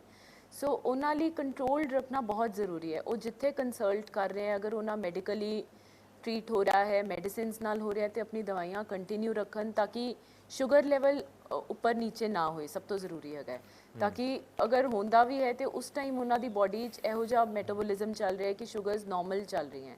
ਦੂਸਰਾ, ਉਹਨਾਂ ਵਾਸਤੇ, ਘਰ ਦੇ ਬਜ਼ੁਰਗਾਂ ਵਾਸਤੇ ਅੰਦਰ ਰਹਿਣਾ ਬਹੁਤ ਜ਼ਰੂਰੀ ਹੈ। ऑनलाइन ਹੁਣ ਗਵਰਨਮੈਂਟ ਹਸਪੀਟਲਸ ਨੇ ਵੀ ऑनलाइन ਕੰਸਲਟੇਸ਼ਨ ਸ਼ੁਰੂ ਕਰਤੀਆਂ ਹੈ ਕੁਝ, ਤੇ ऑनलाइन ਕੁਝ ਡਾਕਟਰਸ ਅਵੇਲੇਬਲ ਹੈਗੇ ਆ। ਅਗਰ ਤੁਸੀਂ ਨਹੀਂ ਜਾ ਸਕ ਰਹੇ ਹੋ, ਤੁਸੀਂ ਹਸਪੀਟਲ ਜਾਣਾ ਅਵੋਇਡ ਕਰਨਾ ਚਾਹੁੰਦੇ ਹੋ, ਤੇ ਤੁਸੀਂ ਡੈਫੀਨੇਟਲੀ ਕੰਸਲਟ ਕਰੋ। ਐਮਰਜੈਂਸੀਜ਼ ਖੁੱਲੀਆਂ ਹੈ ਸਾਰੇ ਹਸਪੀਟਲਸ ਦੀਆਂ, ਤੇ ਉਹ ਗਵਰਨਮੈਂਟ ਹਸਪੀਟਲਸ ਵਿੱਚ ਵੀ ਕੁਝ ਏਰੀਆ ਡਿਵਾਈਡਡ ਹੈ ਜੋ ਫੀਵਰ ਜਾਂ ਫੀਵਰ ਕਲੀਨਿਕ ਲਗਾ ਲਓ, ਜਾਂ ਖਾਂਸੀ ਜ਼ੁਕਾਮ ਜਾਂ ਕੋਵਿਡ ਸਸਪੈਕਟ ਜਿੱਥੇ ਜਾਂਦੇ ਆ। ਤੇ ਅਗਰ ਤੁਸੀਂ ਤੁਹਾਨੂੰ ਇਹੋ ਜਿਹੀ ਕੋਈ ਵੀ ਐਮਰਜੈਂਸੀ ਲੱਗ ਰਹੀ ਹੈ, ਜਾਣਾ ਜ਼ਰੂਰੀ ਲੱਗ ਰਿਹਾ ਹੈ, ਤੇ ਤੁਸੀਂ ਪ੍ਰਾਈਵੇਟ ਜਾਂ ਗਵਰਨਮੈਂਟ ਹਸਪੀਟਲ ਜਿੱਥੇ ਦਿਖਾ ਰਹੇ ਹੋ ਉੱਥੇ ਐਮਰਜੈਂਸੀ 'ਚ ਵੀ ਜਾ ਸਕਦੇ ਹੋ। ਬਟ ਅਗਰ ਐਮਰਜੈਂਸੀ ਹੈ ਤਾਂ ਹੀ ਨਿਕਲੋ, ਅਦਰਵਾਈਜ਼ ਤੁਹਾਨੂੰ ਮੈਂ ਇਹੀ ਉਹਨਾਂ ਲਈ ਕਹਾਂਗੀ ਕਿ ਔਨਲਾਈਨ ਕੰਸਲਟ ਕਰ ਸਕਦੇ ਆ ਉਹਨੇ ਡਾਕਟਰਸ ਨੂੰ ਜੋ ਅਵੇਲੇਬਿਲਿਟੀ ਹੈਗੀ ਹੈ। ਬਾਕੀ ਹੈਲਪਲਾਈਨ ਨੰਬਰਸ ਹੈਗੇ ਆ ਗਵਰਨਮੈਂਟ ਨੇ ਹਰ ਜਗ੍ਹਾ ਦੇ ਪਰਟੀਕੂਲਰ ਉੱਥੇ ਜਗ੍ਹਾ ਮਤਲਬ ਏਰੀਆ ਦਾ ਨੰਬਰਸ ਦਿੱਤੇ ਹੋਏ ਆ, ਉਹਨਾਂ ਨੂੰ ਪਲੀਜ਼ ਕੰਟੈਕਟ ਕਰਨ ਤੋਂ ਹੈਜ਼ਿਟੇਟ ਨਾ ਕਰੋ।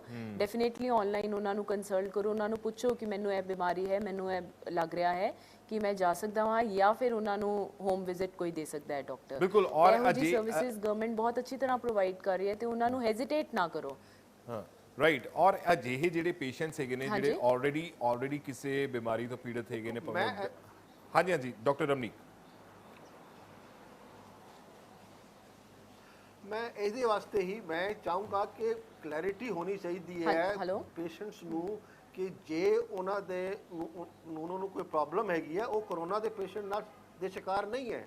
एक बड़ी क्लीयर एक इंस्ट्रक्शनस होनी चाहिए गवर्नमेंट वालों हस्पतालों वालों कि वो किस टाइम दे विच किस जगह दे विच और किस तरह नाल किस तरह के पेशेंट है वो हस्पताल दे विच जा सकते हैं। इस वेले तक वो क्लैरिटी जिहड़ी हैगी वो पूरी तरह नहीं हैगी है पेशेंट्स कोल कि वो की PGI वर्गे या चंडीगढ़ की गल करिए तो मैडिकल कॉलेज या 16 विच वो अगर कोरोना के पेशेंट नहीं है तो की उन्हां दा इलाज इस टाइम ते हो रहा है कि नहीं हो रहा।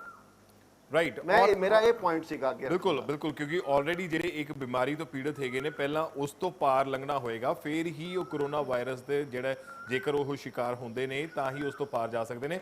ਔਰ ਬਹੁਤ ਅੱਛੀ ਗੱਲ ਕਹੀ ਹੈ ਤੁਸੀਂ ਕਿ ਪਹਿਲਾਂ ਤਾਂ ਉਹ ਜਿਹੜੇ ਆਲਰੇਡੀ ਕਿਸੇ ਬਿਮਾਰੀ ਤੋਂ ਪੀੜਤ ਹੈਗੇ ਨੇ ਉਸ ਦਾ ਇਲਾਜ ਬੇहद ਜ਼ਰੂਰੀ ਹੈਗਾ। ਕਿਉਂਕਿ ਉਸ ਤੇ ਅਜੇ ਕਲੈਰਿਟੀ ਨਹੀਂ ਹੈਗੀ ਕਿ ਕਿੱਥੇ ਕਿੱਥੇ ਉਹ ਇਲਾਜ ਹੋ ਰਿਹਾ, ਕਿਉਂਕਿ ਹਾਲੇ ਤਾਂ ਜਿਹੜੀ ਪ੍ਰਾਇੋਰਟੀ ਹੈਗੀ ਹੈ ਸਰਕਾਰ ਦੀ, ਉਹ ਪ੍ਰਾਇੋਰਟੀ ਹੈਗੀ ਹੈ ਕਿ ਕਰੋਨਾ ਵਾਇਰਸ ਤੋਂ ਲੋਕਾਂ ਨੂੰ ਕਿਵੇਂ ਬਚਾਇਆ ਜਾ ਸਕੇ। ਇਸੇ ਕਰਕੇ ਹੀ ਸੋਸ਼ਲ ਡਿਸਟੈਂਸਿੰਗ ਦੀ ਗੱਲ ਬਾਰ-ਬਾਰ ਆ ਰਹੀ ਹੈ, ਇਸੇ ਕਰਕੇ ਹੀ ਲੋਕਡਾਊਨ ਕੀਤਾ ਜਾ ਰਿਹਾ ਹੈ। ਲੇਕਿਨ ਉਹਨਾਂ ਮਰੀਜ਼ਾਂ ਬਾਰੇ ਵੀ ਸੋਚਣਾ ਹੋਏਗਾ ਜਿਹੜੇ ਆਲਰੇਡੀ ਕਿਸੇ ਬਿਮਾਰੀ ਤੋਂ ਪੀੜਤ ਹੈਗੇ ਨੇ, ਜਿਹੜੇ ਭਾਵੇਂ ਉਹ ਡਾਇਬਟਿਕ ਹੋਣ, ਭਾਵੇਂ ਉਹ ਕੈਂਸਰ ਮਰੀਜ਼ ਹੋਣ, ਸੋ ਉਹਨਾਂ ਬਾਰੇ ਵੀ ਥੋੜੀ ਕਲੈਰਿਟੀ ਬੇਹੱਦ ਜ਼ਰੂਰੀ ਹੈਗੀ ਹੈ। ਡਾਕਟਰ ਰਮਨੀਕ, ਜਿਹੜੇ ਅਜਿਹੇ ਪੇਸ਼ੈਂਟ ਹੈਗੇ ਜਿਨ੍ਹਾਂ ਦੀ ਆਪਾਂ ਗੱਲ ਕਰ ਰਹੇ ਹਾਂ ਕਿ ਜਿਹੜੇ ਆਲਰੇਡੀ ਕਿਸੇ ਬਿਮਾਰੀ ਤੋਂ ਪੀੜਤ ਨੇ ਹੈ, ਉਹਨਾਂ ਵਾਸਤੇ ਕੀ ਪ੍ਰੀਕਾਸ਼ਨਸ ਆਪਾਂ ਕਹਿ ਸਕਦੇ ਹਾਂ ਕਿ ਉਹ ਘਰ ਜੇ ਬੈਠੇ ਹੋਏ ਨੇ, ਜੇਕਰ ਉਹਨਾਂ ਦਾ ਇਲਾਜ ਵੀ ਨਹੀਂ ਹੋ ਪਾ ਰਿਹਾ ਉਸ ਬਿਮਾਰੀ ਦਾ, ਤਾਂ ਉਹ ਘਰੇ ਕਿਸ ਤਰੀਕੇ ਦੇ ਨਾਲ ਆਪਣੇ ਆਪ ਨੂੰ ਟਰੀਟ ਕਰਨ?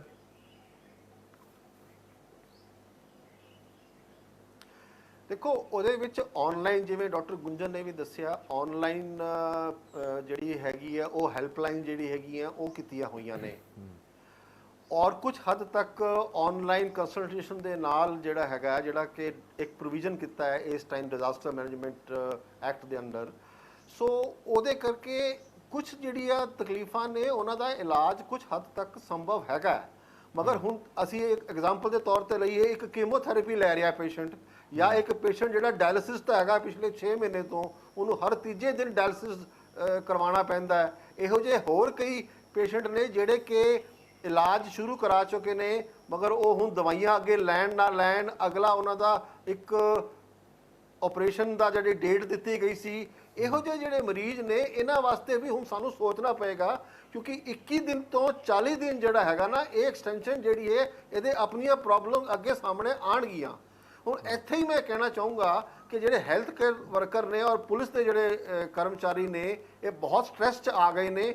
ਇਹ ਅਗਲੇ ਜਿਹੜੇ ਹੁਣ ਐਕਸਟੈਂਸ਼ਨ ਹੋਈ ਹੈ ਇਹਦੇ ਵਿੱਚ ਇਹ ਸਟ੍ਰੈਸ ਵੀ ਵਧਣਾ ਹੈ। ਸੋ 1000 ਪੇ, ਇਹਨਾਂ ਨੂੰ ਇਨਸੈਂਟਿਵਸ, ਇਹਨਾਂ ਵਾਸਤੇ ਇੰਸ਼ੋਰੈਂਸ, ਇਹ ਸਾਰੇ ਚੀਜ਼ਾਂ ਜਿਹੜੀਆਂ ਹੈਗੀਆਂ ਇਹ ਵੀ ਸੋਚਣੀਆਂ ਪੈਣੀਆਂ, ਕਿਉਂਕਿ ਜਿੰਨਾ ਜਿੰਨਾ ਟਾਈਮ ਐਕਸਟੈਂਡ ਹੋਏਗਾ ਇਹ ਪ੍ਰੋਬਲਮ ਜਿਹੜੀਆਂ ਕੋਰੋਨਾ ਤੋਂ ਇਲਾਵਾ ਜਿਹੜੀ ਜੁੜੀਆਂ ਹੋਈਆਂ ਪ੍ਰੋਬਲਮ ਨੇ, ਉਹਨਾਂ ਨੂੰ ਹੱਲ ਜਿਹੜਾ ਲੱਭਣਾ ਉਹ ਵੀ ਬਹੁਤ ਜ਼ਰੂਰੀ ਹੋਏਗਾ। ਬਿਲਕੁਲ ਬਿਲਕੁਲ। ਡਾਕਟਰ ਗੁੰਜਨ, ਇੱਕ ਮੈਂ ਇੱਥੇ ਬੇਨਤੀ ਕਰੂੰਗਾ ਕਿ ਜਿਵੇਂ ਪ੍ਰਾਈਮ ਮਿਨਿਸਟਰ ਰਿਲੀਫ ਫੰਡ ਹੈਗਾ ਹੈ, ਮੈਂ 1 minute sir, I just take 1 minute, please continue. ਇੱਥੇ ਜਿਹੜਾ ਇੱਕ ਪ੍ਰਾਈਮ ਮਿਨਿਸਟਰ ਰਿਲੀਫ ਫੰਡ ਹੈਗਾ ਹੈ, ਉੱਥੇ ਇੱਕ dedicated prime minister relief fund ਹੋਣਾ ਚਾਹੀਦਾ ਹੈ for health care workers and for workers who are directly concerned and associated with corona fight, ਜਿਨ੍ਹਾਂ ਨੂੰ ਅਸੀਂ ਵਾਰੀਅਰ ਦਾ ਨਾਮ ਦਿੱਤਾ ਹੋਇਆ ਹੈ।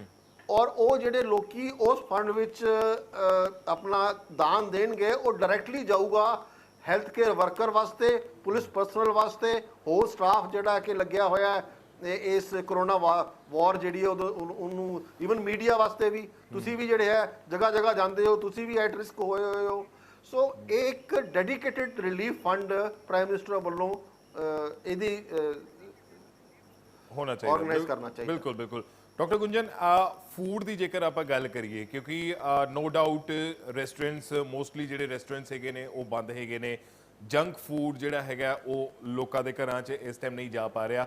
ਹਾਲਾਂਕਿ ਕਿਤੇ ਕਿਤੇ ਜਿਹੜੀ ਹੈਗੀ ਹੈ ਹੋਮ ਡਿਲੀਵਰੀ ਹੋ ਰਹੀ ਹੈਗੀ ਹੈ, ਜਿਹੜਾ ਫੂਡ ਜਿਹੜਾ ਉਹ ਅਜੇ ਵੀ ਲੋਕ ਕੁਛ ਇੱਕ ਮੰਗਵਾ ਕੇ ਖਾ ਰਹੇ ਹੈਗੇ ਨੇ। ਪਰ ਇਸ ਸਮੇਂ ਦੇ ਦੌਰਾਨ ਕਿਸ ਤਰੀਕੇ ਦੀ ਫੂਡ ਹੈਬਿਟਸ ਜਿਹੜੀਆਂ ਨੇ ਉਹ ਹੋਣੀਆਂ ਬੇहद ਜ਼ਰੂਰੀ ਹੈਗੀਆਂ ਨੇ, ਕਿਉਂਕਿ ਲੋਕਾਂ ਬਹੁਤ ਸਾਰੀਆਂ ਥਾਵਾਂ ਤੋਂ ਅਸੀਂ ਵੇਖਦੇ ਪਏ ਹਾਂ ਕਿ ਜਿਹੜੇ ਮੋਬਾਈਲ ਐਪਸ ਹੈਗੇ ਨੇ, ਜਿਹੜੇ ਫੂਡ ਐਪਸ ਹੈਗੇ ਨੇ, ਉਹ ਅਜੇ ਵੀ ਡਿਲੀਵਰ ਕਰ ਰਹੇ ਹੈਗੇ ਨੇ, ਲੋਕ ਮੰਗਵਾ ਵੀ ਰਹੇ ਨੇ। ਪਰ ਇਸ ਟਾਈਮ ਤੁਹਾਡੀ ਖਾਸ ਤੌਰ ਤੇ ਜਦੋਂ ਇਹੋ ਜਿਹਾ ਟਾਈਮ ਚੱਲਦਾ ਪਿਆ, ਤਾਂ ਫੂਡ ਹੈਬਿਟਸ ਕਿਸ ਤਰ੍ਹਾਂ ਦੀਆਂ ਹੋਣੀਆਂ ਚਾਹੀਦੀਆਂ?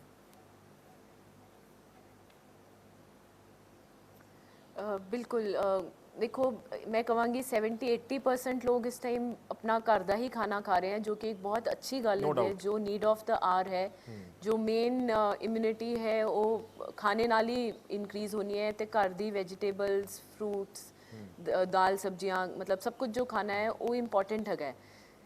20% लोग मैं कहूँगी जो हुणे भी सोच रहे हैं कि असी बाहरों मंगवा लिए। बहुत घट सर्विसेज है apps, I think most of the apps Chandigarh नहीं, बाकी पंजाब भी नहीं ज़्यादा वर्क कर रही आगे, तो ऑनलाइन डिलीवरीज नहीं हो रही हैं। कुछ 10-20% होंगे जो स्टिल कर रहे हैं डिलीवर, तो उन्होंने काफ़ी सारे लोग ਇਹੋ ਜਿਹੇ भी ਹੈਗੇ हैं जो ਘਰ 'ਚ ਇਕੱਲੇ ਰਹਿੰਦੇ ਹੈ ਜਾਂ ਜਿਨ੍ਹਾਂ ਕੋਲ ਹੋਰ ਪ੍ਰੋਵੀਜ਼ਨ ਨਹੀਂ ਹੈ ਖਾਣਾ ਬਣਾਉਣ ਦੀ ਜਾਂ ਖਾਣਾ ਕਰਨ ਦੀ। ਬਹੁਤ ਸਾਰੇ ਲੋਕਾਂ ਦੇ ਘਰ ਡਿਪੈਂਡੈਂਟ ਸੀਗੇ ਲੋਕ, ਬਹੁਤ ਸਾਰੇ ਜਿਵੇਂ ਹੈਲਪਰਸ ਦੇ ਉੱਪਰ ਡਿਪੈਂਡੈਂਟ ਸੀਗੇ, ਇਕੱਲੇ ਰਹਿੰਦੇ ਹੈ, ਐਲਡਰਲੀ ਪੀਪਲ ਹੈ, ਯੰਗਸਟਰਸ ਹੈਗੇ ਹੈ ਬਹੁਤ ਜ਼ਿਆਦਾ ਜਿਹਨੂੰ ਨਹੀਂ ਆਉਂਦਾ, ਉਹ ਲੋਕ ਹੁਣ ਹੈਗੇ ਹੈ ਮੋਸਟਲੀ ਜੋ ਮੰਗਵਾ ਰਹੇ ਹੈ। ਬਟ ਉਹਨਾਂ ਲਈ ਵੀ ਮੈਂ ਇਹੀ ਕਹਾਂਗੀ ਕਿ ਇਸ ਟਾਈਮ ਤੁਸੀਂ ਘਰ ਹੈਗੇ ਹੋ, ਤੁਹਾਡੇ ਕੋਲ ਟਾਈਮ ਹੈ, ਤੁਹਾਡੇ ਕੋਲ ਫੈਸਿਲਿਟੀਜ਼ ਹੈ, ऑनलाइन ਤੁਸੀਂ ਦੇਖ ਸਕਦੇ ਹੋ, ਅਗਰ ਨਹੀਂ ਵੀ ਆਉਂਦਾ ਤੇ ਬਣਾ ਸਕਦੇ ਹੋ ਦੇਖ ਕੇ। ਟਾਈਮ ਹੈ, ਐਸਾ ਨਹੀਂ ਹੈਗਾ ਕਿ ਹੁਣ ਟਾਈਮ ਨਹੀਂ ਹੈ ਮੇਰੇ ਕੋਲ, ਮੈਂ ਬਿਜ਼ੀ ਹਾਂ। ਹਰ ਇੱਕ ਇਨਸਾਨ ਕੋਲ ਟਾਈਮ ਹੈਗਾ ਹੈ, ਆਪਣੇ ਨੋਰਮਲ ਨਾਲੋਂ ਬਹੁਤ ਜ਼ਿਆਦਾ ਟਾਈਮ ਹੈ। ਤੇ ਪਲੀਜ਼ ਘਰ ਦਾ ਹੀ ਖਾਣਾ ਖਾਓ ਕਿਉਂਕਿ ਉਹੀ ਇਸ ਟਾਈਮ ਇੰਪੋਰਟੈਂਟ ਹੈਗਾ ਹੈ। ਬਹੁਤ ਸਾਰਾ ਪਾਣੀ ਪੀਓ, ਨਾਲ ਵੈਜੀਟੇਬਲ, ਦਾਲ, ਫਰੂਟ, ਸਭ ਕੁਝ ਇੰਪੋਰਟੈਂਟ ਹੈਗਾ ਇਸ ਟਾਈਮ, ਉਹੀ ਹੋਣਾ ਚਾਹੀਦਾ ਰਾਈਟ। diet ਫੂਡ ਵਿੱਚ। ਹੈਬਿਟਸ ਬਹੁਤ ਅੱਛੀਆਂ ਹੋਣੀਆਂ ਚਾਹੀਦੀਆਂ, ਖਾਸ ਤੌਰ ਤੇ ਇਸ ਟਾਈਮ ਦੇ ਦੌਰਾਨ, ਕਿਉਂਕਿ ਹੁਣ ਜਿਹੜਾ ਟਾਈਮ ਚੱਲਦਾ ਪਿਆ ਹੈਗਾ, ਜਿਹੜਾ ਮਾੜਾ ਟਾਈਮ, ਜਿਹੜੀ ਆਪਾਂ ਲੜਾਈ ਲੜ ਰਹੇ ਹੈਗੇ ਆ ਕਰੋਨਾ ਵਾਇਰਸ ਦੇ ਖਿਲਾਫ, ਕੋਵਿਡ-19 ਦੇ ਖਿਲਾਫ, ਉਸ ਵੇਲੇ ਤੁਹਾਡੀਆਂ ਫੂਡ ਹੈਬਿਟਸ ਬਹੁਤ ਅੱਛੀਆਂ ਹੋਣੀਆਂ ਚਾਹੀਦੀਆਂ ਨੇ।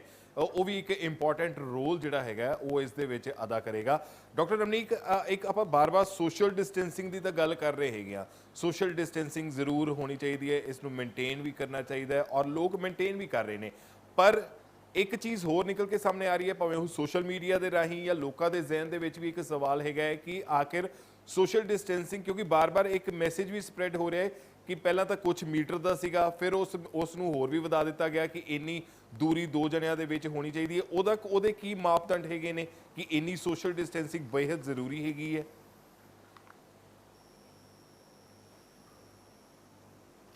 ਦੇਖੋ ਜੀ, ਇਹ ਜਿਹੜੀ ਡਿਜ਼ੀਜ਼ ਹੈਗੀ ਇਹ ਬੜੀ ਨਵੀਂ ਹੈ ਤੇ 3-4 ਮਹੀਨੇ ਪਹਿਲੇ ਤੱਕ ਇਸ ਡਿਜ਼ੀਜ਼ ਦੇ ਬਾਰੇ ਸਾਨੂੰ ਕਿਸੇ ਨੂੰ ਵੀ ਪਤਾ ਨਹੀਂ ਸੀਗਾ।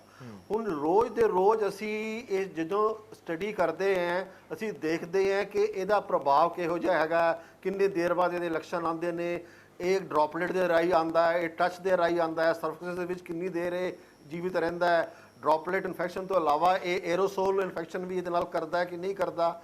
ਸੋ ਇਹਦੇ ਵਾਸਤੇ ਰੋਜ਼ ਦੇ ਰੋਜ਼ ਅਸੀਂ ਨਵੀਂ ਜਿਹੜੀ ਹੈ ਜਾਣਕਾਰੀ ਪ੍ਰਾਪਤ ਹੋ ਰਹੀ ਹੈ।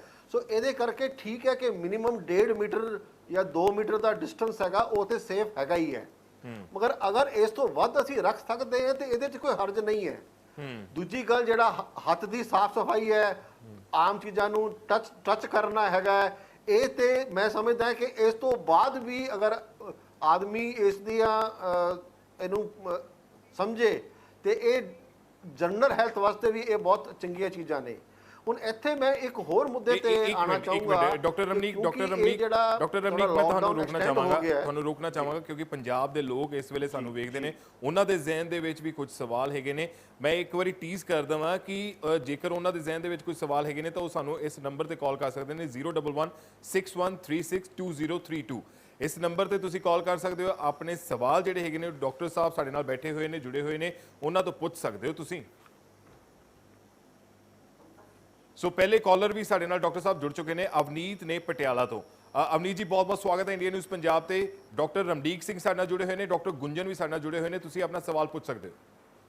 ਹਾਂਜੀ ਸਰ, ਮੇਰਾ ਸਵਾਲ ਇਹ ਹੈ ਕਿ ਜਿਹੜੀ ਇਹ ਕੋਵਿਡ-19 ਆਪਣੇ ਦੇਸ਼ 'ਚ ਫੈਲੀ ਹੈ, ਇਸ ਦੇ ਦੌਰਾਨ ਸਰਕਾਰ ਨੇ ਜਿਹੜੇ ਵੀ ਕਿਰਾਏਦਾਰ ਹੈ, ਇਹ ਜਿਹੜੇ ਮਜ਼ਦੂਰ ਲੋਕ ਹੈ, ਉਹਨਾਂ ਲਈ ਵੀ ਕੁਝ ਕਰ ਰਹੀ ਹੈ ਸਰਕਾਰ? ਜਿਵੇਂ ਰਾਸ਼ਨ ਤਾਂ ਸਾਡੇ ਜ਼ਿਲ੍ਹੇ ਦੇ ਇੱਕ ਨੂੰ ਵੀ ਨਹੀਂ ਮਿਲਿਆ ਹੈ, ਇਹਦੇ ਖਿਲਾਫ ਕੁਝ ਵੀ ਮਤਲਬ ਕੋਈ ਕਦਮ ਚੁੱਕਿਆ ਹੈ ਸਰਕਾਰ ਨੇ? ਇਹਦੇ ਉੱਪਰ ਮੇਰਾ ਥੋੜੀ ਉਹ ਗੱਲ ਪੁੱਛਣੀ।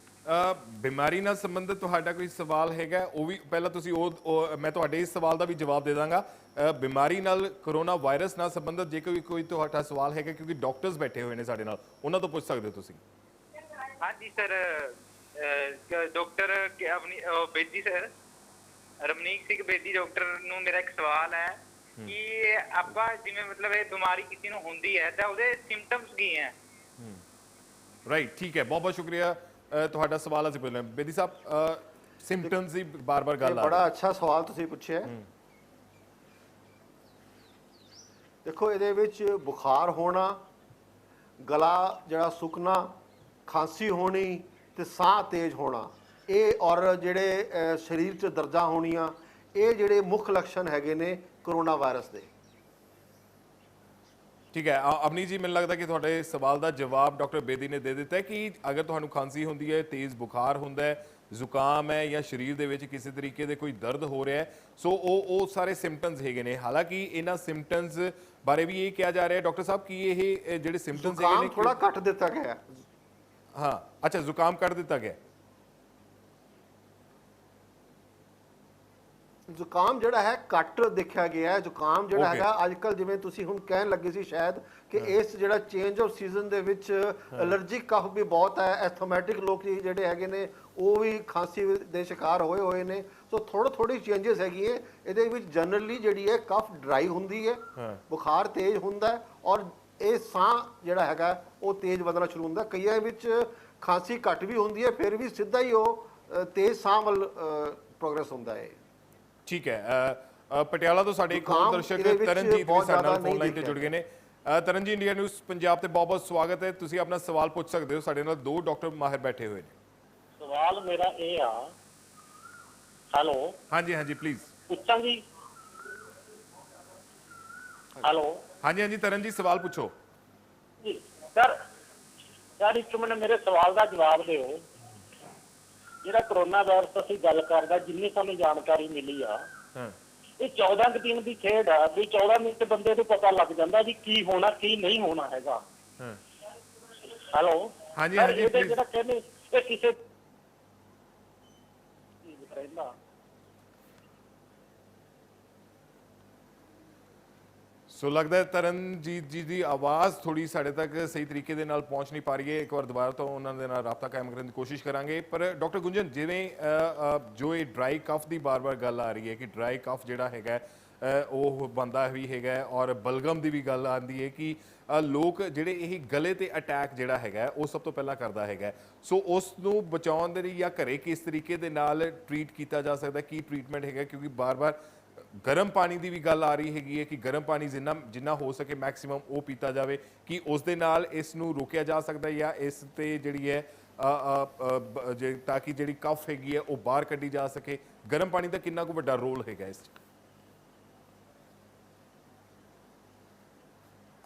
ਦੇਖੋ, ਇਨਫੈਕਸ਼ਨ ਹੈ ਕੋਰੋਨਾ ਵਾਇਰਸ ਜਿਵੇਂ ਹੈ, ਇਹਦੇ ਸਿੰਪਟਮਸ ਵਿੱਚ ਗਲਾ ਡੈਫੀਨੇਟਲੀ, ਖਾਂਸੀ ਹੋਣਾ, ਫੀਵਰ ਹੋਣਾ ਕੁਝ ਇੰਪੋਰਟੈਂਟ ਹੈਗੇ ਹੈ लक्षण। ਤੇ ਗਲੇ 'ਚ ਗਰਮ ਪਾਣੀ ਪੀਣਾ, ਗਾਗਲਸ ਕਰਨੇ ਗਰਮ ਪਾਣੀ ਦੇ ਜਾਂ ਸਟੀਮ ਕਰਨੀ, ਇਹ ਚੀਜ਼ਾਂ ਵੈਸੇ ਇੰਪੋਰਟੈਂਟ ਹੈਗੀਆਂ।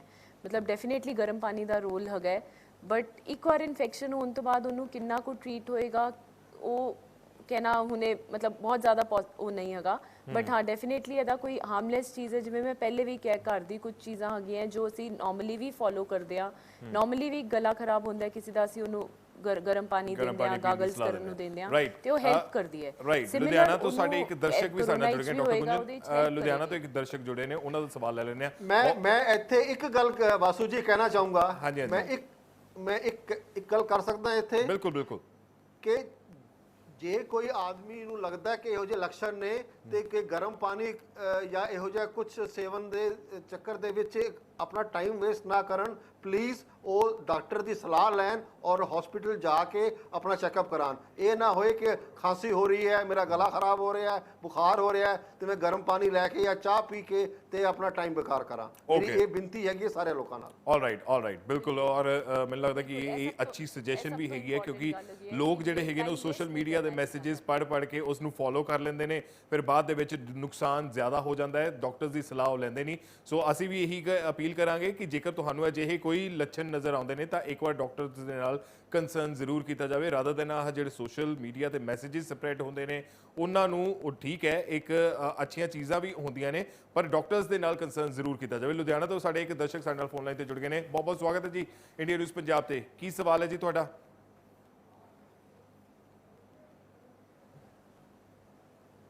ਮੇਰੀ ਆਵਾਜ਼ ਮਿਲ ਰਹੀ ਹੈ ਜੀ ਤੁਹਾਨੂੰ?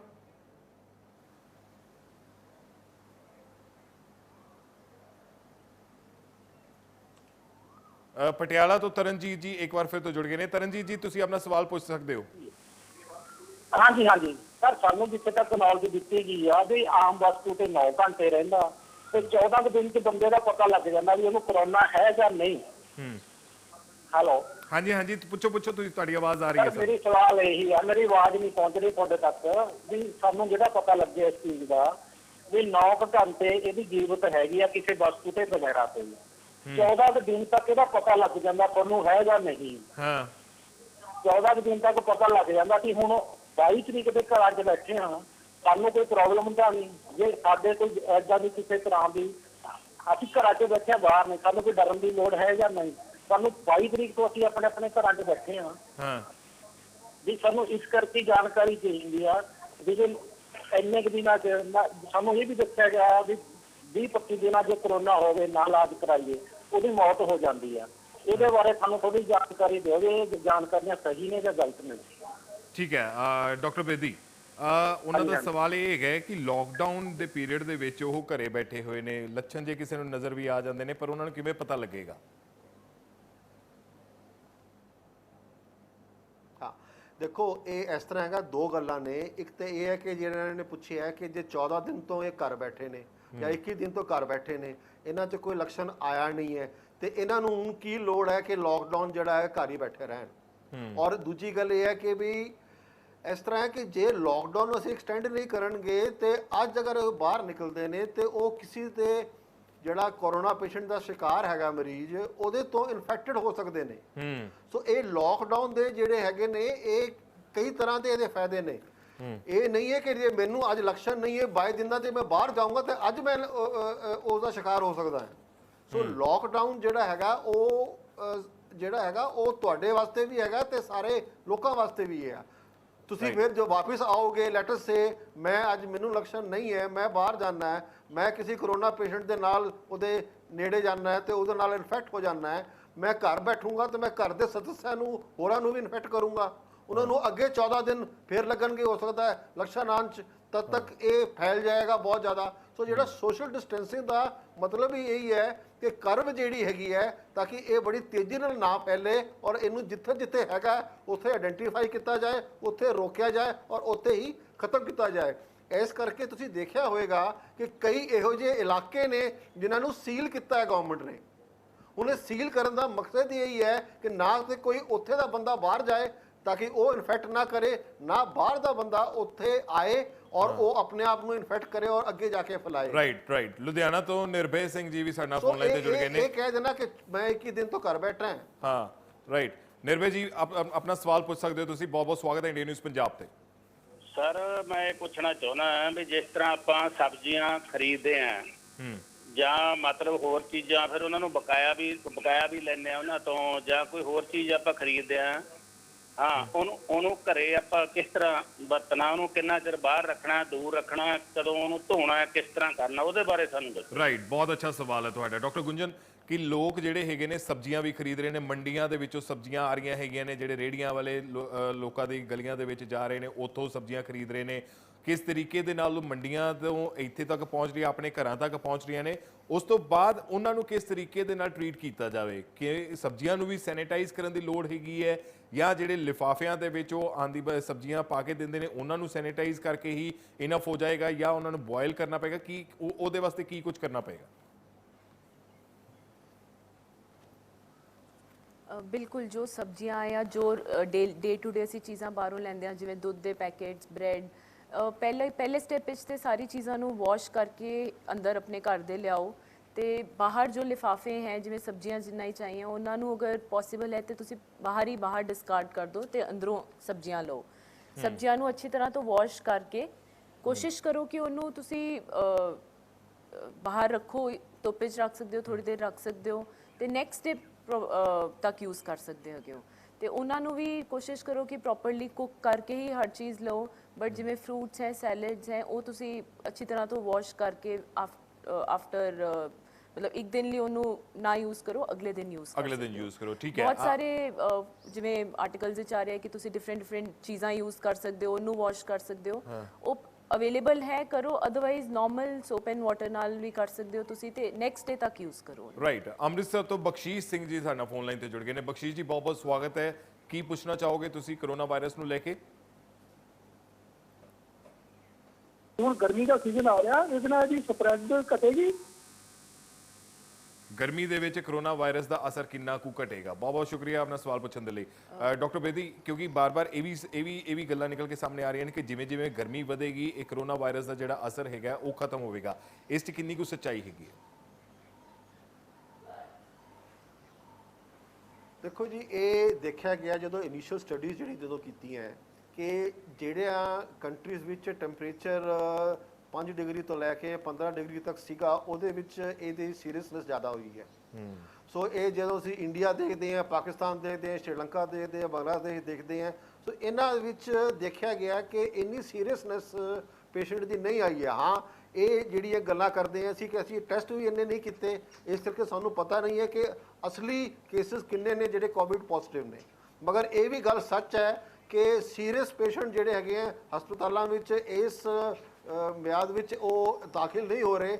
ਇਹਦੇ ਤੋਂ ਪਤਾ ਚੱਲ ਰਿਹਾ ਕਿ ਸੀਰੀਅਸਨੈਸ ਇੰਡੀਆ ਦੇ ਵਰਗੇ ਦੇਸ਼ ਵਿੱਚ ਉਨੀ ਨਹੀਂ ਹੈ ਇਹਨਾਂ ਪੇਸ਼ੈਂਟ ਦੀ ਜਿੰਨੀ ਕਿ ਬਾਹਰ ਦੇ ਮੁਲਕਾਂ ਵਿੱਚ ਹੈਗੀ ਹੈ।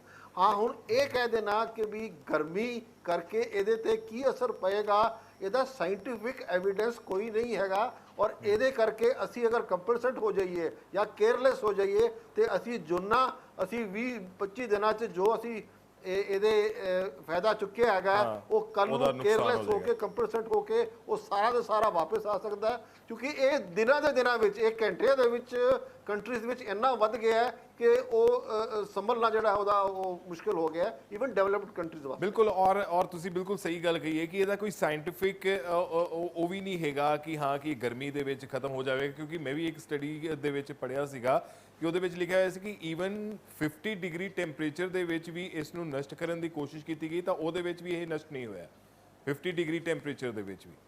ਸੋ ਇਹ ਕਹਿ ਦੇਣਾ, ਕਿਉਂਕਿ ਇਹ ਹਾਲਾਂਕਿ ਇਹ ਸੋਸ਼ਲ ਮੀਡੀਆ ਤੇ ਹੀ ਇਹ ਅਜਿਹੇ ਮੈਸੇजेस ਜਿਹੜੇ ਨੇ ਉਹ ਸਪਰੈਡ ਜ਼ਿਆਦਾ ਹੋ ਰਹੇ ਨੇ ਕਿ ਗਰਮੀ ਜਿਵੇਂ ਜਿਵੇਂ ਵਧੇਗੀ ਉਵੇਂ ਉਵੇਂ ਇਸ ਦਾ ਅਸਰ ਵੀ ਜਿਹੜਾ ਉਹ ਖਤਮ ਹੋ ਜਾਵੇਗਾ। ਬਠਿੰਡਾ ਤੋਂ ਵੀ ਸਾਡੇ ਇੱਕ ਦਰਸ਼ਕ ਸਾਡੇ ਨਾਲ ਜੁੜ ਗਏ ਨੇ। ਬਹੁਤ ਬਹੁਤ ਸਵਾਗਤ ਹੈ ਜੀ ਇੰਡੀਅਨ ਨਿਊਜ਼ ਪੰਜਾਬ ਤੇ। ਕੀ ਪੁੱਛਣਾ ਚਾਹੋਗੇ? ਸਰ ਜੀ ਇਹੀ ਪੁੱਛਣਾ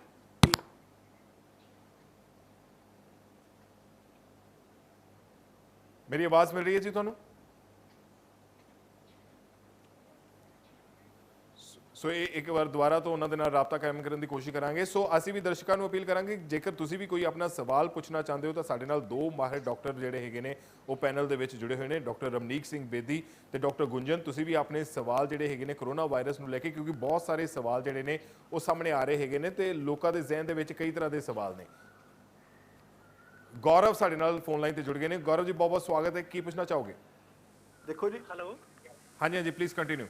ਇੱਕ ਤਾਂ ਸਟਾਰਟਿੰਗ ਸਿੰਬਲ ਪਤਾ ਕਰਨੇ ਆ ਸਰ ਵੀ ਇਹਦੇ ਕੀ ਨੇ ਸਿੰਪਟਮ ਕਰੋਨਾ ਵਾਇਰਸ ਦੇ। ਸਿੰਪਟਮਸ ਆਲਰੇਡੀ ਦੱਸ ਚੁੱਕੇ ਨੇ ਡਾਕਟਰ ਸਾਹਿਬ। ਤੇ ਡਰਾਈ ਕਫ, ਦੂਜਾ ਇਹ ਪਤਾ ਕਰਨਾ ਚਾਹੁੰਦਾ ਸੀ ਵੀ ਜੇ ਅਸੀਂ ਕੋਈ ਚੀਜ਼ ਬਾਹਰੋਂ ਲਿਆਉਂਦੇ ਆ ਤਾਂ ਕੀ ਉਹ ਜੇ 4-5 ਦਿਨ ਅਸੀਂ ਕੰਟੀਨਿਊ ਰੱਖ ਲੈਂਦੇ ਆ, ਬਾਹਰ ਵੀ ਰੱਖ ਦਿੰਦੇ ਆ, ਤਾਂ ਕੀ ਇਹਦੇ 'ਚ ਕੋਈ ਪੋਸੀਬਿਲਿਟੀ ਹੈ ਕਿ ਉਹ ਮਤਲਬ ਉਹਦੇ ਵਿੱਚ ਹਲੇ ਵੀ ਮੌਜੂਦ ਹੋਣ?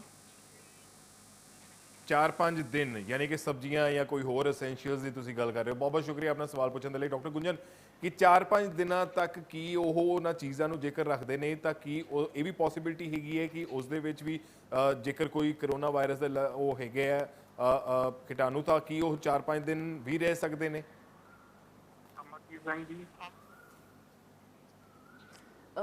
ਜਿਵੇਂ ਮੈਂ ਪਹਿਲੇ ਵੀ ਦੱਸਿਆ 4-5 ਦਿਨ ਬਹੁਤ ਜ਼ਿਆਦਾ ਹੈ, ਉਦੋਂ ਤੱਕ ਯੂਜੂਅਲੀ ਨਹੀਂ ਪਾਏ ਗਏ ਹੈ ਫੋਮਾਈਟਸ ਤੇ ਇਹੋ ਜਿਹੀ ਚੀਜ਼ਾਂ ਦੇ ਉੱਪਰ। ਵੈਸੇ ਵੀ ਜੋ ਸਟੱਡੀਜ਼ ਆਈਆਂ ਹੈ ਖਾਣ ਪੀਣ ਦੀ ਚੀਜ਼ਾਂ ਤੇ ਬਹੁਤ ਜ਼ਿਆਦਾ ਸਪਰੈਡ ਨਹੀਂ ਪਾਇਆ ਗਿਆ ਹੈ। ਬਾਕੀ ਚੀਜ਼ਾਂ ਹੈਗੀਆਂ ਜਿਵੇਂ ਟੱਚ ਜਿਹਨੂੰ ਕਰਦੇ ਆ, ਜਿਵੇਂ ਸਟੀਲ ਹੋ ਗਿਆ ਜਾਂ ਹੈਂਡਲਸ ਹੋ ਗਏ, ਉਹਨਾਂ ਤੇ 2 ਦਿਨ ਤੱਕ ਜਿਵੇਂ ਰਹਿੰਦਾ ਹੈਗਾ।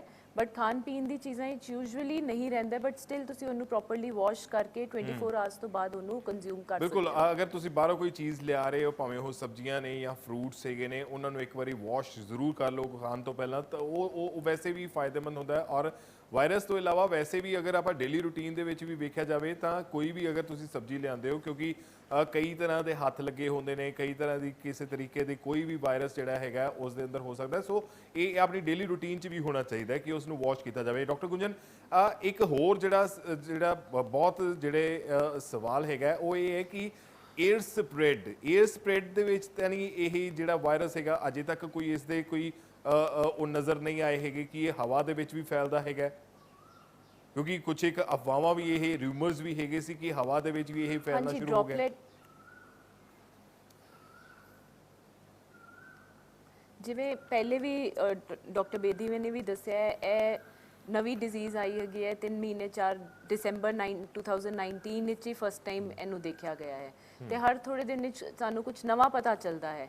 ਇਨੀਸ਼ੀਅਲ ਸੀਗਾ ਕਿ ਡ੍ਰੌਪਲੇਟ ਸਪਰੈਡ, 에ਅਰ ਸਪਰੈਡ ਨਹੀਂ ਹੈਗਾ ਬਹੁਤ, ਬਟ ਹੁਣੇ ਜਿਵੇਂ 2 ਮੀਟਰਸ ਤੱਕ ਤੋਂ ਡ੍ਰੌਪਲੇਟ ਸਪਰੈਡ ਦੇ ਥਰੂ ਹੋ ਸਕਦਾ ਹੈਗਾ, ਇਹ ਆਇਆ ਹੈ। ਬਟ ਇਹ ਜਿਵੇਂ ਜਿਵੇਂ ਸਾਇੰਟਿਸਟ ਵੀ ਰਿਸਰਚ ਕਰ ਰਹੇ, ਜਿਵੇਂ ਜਿਵੇਂ ਨਿਊ ਚੀਜ਼ਾਂ ਪਤਾ ਚੱਲ ਰਹੀਆਂ ਹੈਗੀਆਂ ਤੇ ਸਾਹਮਣੇ ਆ ਰਹੀਆਂ ਹੈਗੀਆਂ, ਤੇ ਫਿਲਹਾਲ ਹੈ ਕਿ ਸਪਰੈਡ ਹੈ ਤੇ ਇसी ਕਰਕੇ 2 ਮੀਟਰਸ ਦਾ ਡਿਸਟੈਂਸ ਰੱਖਣਾ ਬਹੁਤ ਜ਼ਰੂਰੀ ਆਇਆ ਹੈ, ਲੇਟੈਸਟ ਜੋ ਹੁਣੇ ਆਇਆ ਹੈਗਾ। ਠੀਕ ਹੈ। ਤੇ ਦੂਸਰਾ ਇਸ ਤੋਂ ਇਲਾਵਾ ਇੱਕ ਵਾਰ ਪਹਿਲੇ ਵੀ ਹੋਇਆ, ਬਟ ਮੈਂ ਦੁਬਾਰਾ ਇੱਕ ਚੀਜ਼ ਕਹਿਣਾ ਚਾਹਾਂਗੀ ਕਿ WhatsApp ਜਾਂ ਸੋਸ਼ਲ ਮੀਡੀਆ ਵਿੱਚ ਇਹਨਾਂ ਚੀਜ਼ਾਂ ਤੋਂ ਬਹੁਤ ਜ਼ਿਆਦਾ ਮੈਸੇजेस ਆਉਂਦੇ ਹੈ ਤੇ ਲੋਕਾਂ ਲਈ ਮੇਰੀ ਇਹੀ ਹੈ ਕਿ ਉਹਨੂੰ ਨਾ ਜ਼ਿਆਦਾ ਦੇਖਣ, ਨਾ ਜ਼ਿਆਦਾ ਮੰਨਣ ਤੇ ਪ੍ਰੋਪਰ ਵੈਬਸਾਈਟਸ ਅਵੇਲੇਬਲ ਹੈ, WHO ਦੀ ਹੈ, CDC ਗਾਈਡਲਾਈਨਸ ਹੈ, ਉਹਨਾਂ ਨੂੰ ਤੁਸੀਂ ਖੋਲ ਕੇ ਤੁਹਾਡੇ ਕੋਲ ਅਵੇਲੇਬਲ ਹੈ। ਕਿਤੇ ਡਾਊਟ ਆਂਦਾ ਹੈ ਤੁਸੀਂ ਪਲੀਜ਼ ਉਹਨਾਂ ਨੂੰ ਖੋਲੋ ਤੇ ਉਹਨਾਂ ਨੂੰ ਹੀ ਤੁਸੀਂ ਮੰਨੋ, ਰਾਦਰ ਕਿ ਹਰ ਇੱਕ ਮੈਸੇਜ ਨੂੰ ਤੁਸੀਂ ਲੈ ਕੇ ਚੱਲੋ ਕਿ ਗੁਰਦਾਸਪੁਰ ਤੋਂ ਅਮਰਜੀਤ ਸਾਡਾ ਫੋਨ ਲਾਈਨ ਤੇ ਜੁੜ ਗਏ ਨੇ। ਅਮਰਜੀਤ ਜੀ ਬਹੁਤ ਬਹੁਤ ਸਵਾਗਤ ਹੈ, ਤੁਸੀਂ ਕੀ ਪੁੱਛਣਾ ਚਾਹੋਗੇ? ਪਰ ਮੈਂ ਸਾਨੂੰ ਇੱਕ ਸਵਾਲ ਪੁੱਛਣਾ ਚਾਹੁੰਦਾ ਕਿ ਜਿਸ ਤਰ੍ਹਾਂ ਹੁਣ ਮੌਸਮ ਚੇਂਜ ਹੋ ਰਿਹਾ ਜੀ ਆਪਣਾ, ਹਾਂਜੀ ਠੀਕ ਆ ਜੀ, ਉਹਦੇ ਵਿੱਚ ਆਮ ਹੀ ਗੱਲ ਆ ਕਿ ਜ਼ੁਕਾਮ ਖਾਂਸੀ ਸਾਨੂੰ ਆਮ ਹੀ ਹੋ ਜਾਂਦੀ ਹੈ। ਤੇ ਸਰ ਉਹਦਾ ਵੀ ਕੋਈ ਇਹਦੇ ਨਾਲ ਕਨੈਕਟ ਤਾਂ ਨਹੀਂ ਨਾ ਹੈਗਾ ਕੋਵਿਡ-19 ਨਾਲ? ਰਾਈਟ ਬਹੁਤ ਬਹੁਤ ਸ਼ੁਕਰੀਆ ਆਪਣਾ ਸਵਾਲ ਪੁੱਛਣ ਦੇ ਲਈ। ਡਾਕਟਰ ਬੇਦੀ, ਕਿਉਂਕਿ ਹੁਣ ਚੇਂਜ ਆਫ ਸੀਜ਼ਨ ਵੀ ਹੈਗਾ, ਆਮ ਹੀ ਗੱਲ ਹੈ ਕਿ ਲੋਕਾਂ ਨੂੰ ਖਾਂਸੀ ਜ਼ੁਕਾਮ ਇਹ ਸਭ ਹੋ ਜਾਂਦਾ ਹੈ, ਸੋ ਉਸ ਨੂੰ ਕਿਵੇਂ ਰਿਲੇਟ ਕਰ ਸਕਦੇ ਨੇ ਜਾਂ ਕਿਵੇਂ ਡਿਫਰੈਂਸ਼ੀਏਟ ਕਰੀਏ ਕਿ ਇਹ ਕਰੋਨਾ ਵਾਇਰਸ ਦੇ ਲੱਛਣਾਂ ਕਰਕੇ ਹੈ ਜਾਂ ਇਹ ਚੇਂਜ ਆਫ ਸੀਜ਼ਨ ਕਰਕੇ ਹੈਗਾ? ਦੇਖੋ ਜੀ, ਪਹਿਲਾਂ ਤੇ ਜਿਹੜੀ ਹੈਲਪਲਾਈਨ ਨੇ ਉਹਨਾਂ ਦੇ ਨੰਬਰ ਹਰੇਕ ਦੇ ਘਰ ਦੇ ਵਿੱਚ ਹੋਣੇ ਚਾਹੀਦੇ ਨੇ ਮੌਜੂਦ। ਦੂਜਾ, ਜੇ ਤੁਹਾਨੂੰ ਖੰਘ ਜ਼ੁਕਾਮ ਹੈਗੀ ਹੈ, ਖੰਘ ਹੈ, ਖਾਸ ਕਰਕੇ ਸੁੱਕੀ ਖੰਘ ਹੈਗੀ ਹੈ, ਬੁਖਾਰ ਹੈਗਾ, ਸਾਹ ਦੀ ਬਿਮਾਰੀ ਦੇ ਲੱਛਣ ਆ ਰਹੇ ਨੇ, ਤੇ ਤੁਸੀਂ ਘਰ ਨਹੀਂ ਬਹਿਣਾ, ਤੁਸੀਂ ਹੈਲਪਲਾਈਨ ਦੇ ਜ਼ਰੀਏ ਡਾਕਟਰ ਨਾਲ ਸਲਾਹ ਕਰਨੀ ਹੈ ਤੇ ਜਿਵੇਂ ਜਿਵੇਂ ਡਾਕਟਰ ਕਹੇਗਾ ਉਹਦੀ ਹਦਾਇਤਾਂ ਮੰਨਣੀ ਹੈ। ਜੋ ਟੈਸਟ ਕਰਾਉਣਾ ਹੈ ਤੇ ਉਹ ਵੀ ਕਰਾਉਣਾ ਹੈ, ਉਹਦੇ ਤੋਂ ਪਰਹੇਜ਼ ਨਹੀਂ ਕਰਨਾ ਤੇ ਇਹ ਵੀ ਨਹੀਂ ਡਰਨਾ ਕਿ ਅਸੀਂ ਇਹ ਨਾ ਹੋਏ ਕਿ ਅਸੀਂ ਹੈਲਪਲਾਈਨ ਕਰ ਲਈਏ, ਉਹ ਸਾਨੂੰ ਟੈਸਟ ਕਰਨ ਵਾਸਤੇ ਕਹਿ ਦੂਗਾ, ਸਾਨੂੰ ਬੁਲਾ ਲੂਗਾ ਤੇ ਮੈਂ ਵੀ ਉਹਨਾਂ ਨੂੰ ਫੋਨ ਹੀ ਨਾ ਕਰੋ। ਇਹੋ ਜਿਹੇ ਵੀ ਲੋਕੀ ਡਰਦੇ ਨੇ। ਇਹਨਾਂ ਚੀਜ਼ਾਂ ਤੋਂ ਡਰਨ ਦੀ ਲੋੜ ਨਹੀਂ ਹੈ, ਪਹਿਲੀ ਗੱਲ। ਬਟ ਕਰੋਨਾ ਤੋਂ ਜਿੰਨਾ ਡਰ ਸਕਦੇ ਹੋ ਓਨਾ ਡਰੋ, ਜਿੰਨਾ ਦੂਰ ਰਹਿ ਸਕਦੇ ਹੋ ਓਨਾ ਦੂਰ ਰਹੋ। ਮਗਰ ਜੇ ਤੁਸੀਂ ਇਹ ਕਹੋਗੇ ਕਿ ਮੈਨੂੰ ਲੱਛਣ ਹੈਗੇ ਨੇ, ਮੈਨੂੰ ਨਹੀਂ ਕਰੋਨਾ ਹੋ ਸਕਦਾ ਤੇ ਮੈਨੂੰ ਤੇ ਆਮ ਜਿਹੜਾ ਮੌਸਮੀ ਖਾਂਸੀ ਜ਼ੁਕਾਮ ਹੈ ਉਹ ਹੈਗਾ, ਤੇ ਇਹ ਡਰਦੇ ਮਾਰੇ ਕਿ ਮੈਨੂੰ ਇਹ ਨਾ ਹੋਏ ਕਿ ਮੈਨੂੰ ਟੈਸਟ ਕਰਨ ਨੂੰ ਕਹਿ ਦੇਣ। ਮੇਰੇ ਘਰ ਦੇ ਵਿੱਚ ਮੇਰੇ ਮਦਰ ਇਨ ਲਾਅ ਨੂੰ ਖਾਂਸੀ ਜ਼ੁਕਾਮ ਸੀਗੀ, ਮੈਂ ਉਹਨਾਂ ਨੂੰ ਕਿਹਾ, ਮੈਂ ਕਿਹਾ ਤੁਸੀਂ ਟੈਸਟ ਕਰਾਓ, ਕਹਿੰਦੇ ਮੈਂ ਟੈਸਟ ਨਹੀਂ ਕਰਾਉਣਾ ਕਿ ਮੈਨੂੰ ਇਹ ਨਾ ਹੋਏ ਕਿ ਟੈਸਟ ਕਰਾਉਣ ਤੇ ਮੈਨੂੰ ਉੱਥੇ ਵਾਰਡ 'ਚ ਪਾ ਦੇਣ। ਸੋ ਮੇਰੀ ਬੇਨਤੀ ਹੈਗੀ ਹੈ ਸਾਰਿਆਂ ਨਾਲ ਕਿ ਜੇ ਤੁਹਾਨੂੰ ਲੱਛਣ ਹੈਗੇ, ਤੁਸੀਂ ਇਸ ਟਾਈਮ ਤੇ ਨਹੀਂ ਡਿਫਰੈਂਸ਼ੀਏਟ ਕਰ ਸਕਦੇ ਕਿ ਉਹ ਕਰੋਨਾ ਕਰਕੇ ਹੈ ਤੇ ਨਹੀਂ ਹੈ।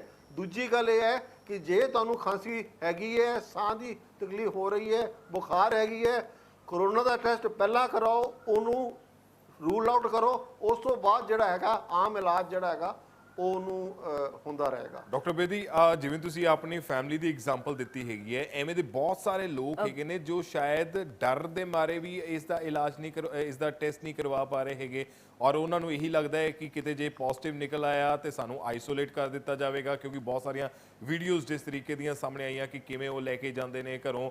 ਸੋ ਇਹ ਵੀ ਇੱਕ ਵੱਡਾ ਕਾਰਨ ਹੈਗਾ ਕਿ ਲੋਕ ਅਜੇ ਟੈਸਟ ਵੀ ਨਹੀਂ ਕਰਵਾ ਰਹੇ ਹੈਗੇ, ਡਰ ਦਾ ਮਾਹੌਲ। ਦੇਖੋ, ਇਹ ਆਪਣਾ ਨੁਕਸਾਨ ਨਹੀਂ ਕਰ ਰਹੇ, ਆਪਣੇ ਘਰ ਵਾਲਿਆਂ ਦਾ ਵੀ ਨੁਕਸਾਨ ਕਰ ਰਹੇ ਨੇ, ਔਰ ਇਸ ਤੋਂ ਵੱਡਾ ਜਿਹੜਾ ਹੈਗਾ ਉਹ ਨੁਕਸਾਨ ਉਹ ਆਪਣਾ ਜਾਂ ਆਪਣੇ ਘਰ ਵਾਲਿਆਂ ਦਾ ਨਹੀਂ ਕਰ ਸਕਦੇ। ਮੇਰੀ ਫਿਰ ਦੁਬਾਰਾ ਹੱਥ ਜੋੜ ਕੇ ਬੇਨਤੀ ਹੈਗੀ ਹੈ, ਜਿਹੜੇ ਲੋਕਾਂ ਨੂੰ ਜ਼ੁਕਾਮ ਜਾਂ ਖਾਂਸੀ ਬੁਖਾਰ ਤੇ ਉਹਦੇ ਲੱਛਣ ਹੈਗੇ ਨੇ, ਪਲੀਜ਼ ਹੈਲਪਲਾਈਨ ਦੀ ਹੈਲਪਲਾਈਨ ਤੇ ਉਹ ਡਾਕਟਰਸ ਕੋਲ ਜਾ ਕੇ ਜਾਂ ਜੇ ਟੈਸਟ ਦੀ ਉਹ ਕਹਿੰਦੇ ਨੇ ਤੇ ਪਲੀਜ਼ ਟੈਸਟ ਕਰਾਉਣ। ਉਹ ਤੁਹਾਡੇ ਵਾਸਤੇ ਹੀ ਹੈਗਾ, ਹੋਰ ਕਿਸੇ ਵਾਸਤੇ ਨਹੀਂ। ਬਿਲਕੁਲ ਲੁਧਿਆਣਾ ਤੋਂ ਸਾਡੇ ਕਾਲਰ ਹਰਿੰਦਰਪਾਲ ਜੁੜ ਗਏ ਨੇ। ਬੇਦੀ ਸਾਹਿਬ ਆ ਰਹੇ ਮੈਂ ਸਿਰਫ ਇੱਕ ਐਡ ਕਰਨਾ। ਹੈਲੋ, ਹਰਿੰਦਰਪਾਲ ਸਾਡੇ ਨਾਲ ਫੋਨ ਲਾਈਨ ਤੇ ਜੁੜ ਗਏ ਨੇ। ਹਰਿੰਦਰਪਾਲ ਜੀ, ਪੁੱਛੋ ਆਪਣਾ ਸਵਾਲ। ਡਾਕਟਰ ਬੇਦੀ ਜੀ। ਹਾਂਜੀ, ਪਲੀਜ਼ ਕੰਟੀਨਿਊ। ਸਰ ਮੈਂ ਨਾ ਮੇਰਾ ਨਾ ਬੇਸਨ ਤੇ ਮਸਾਲੇ ਕੁਝ ਕਹਿ ਰਹੇ ਸੀ।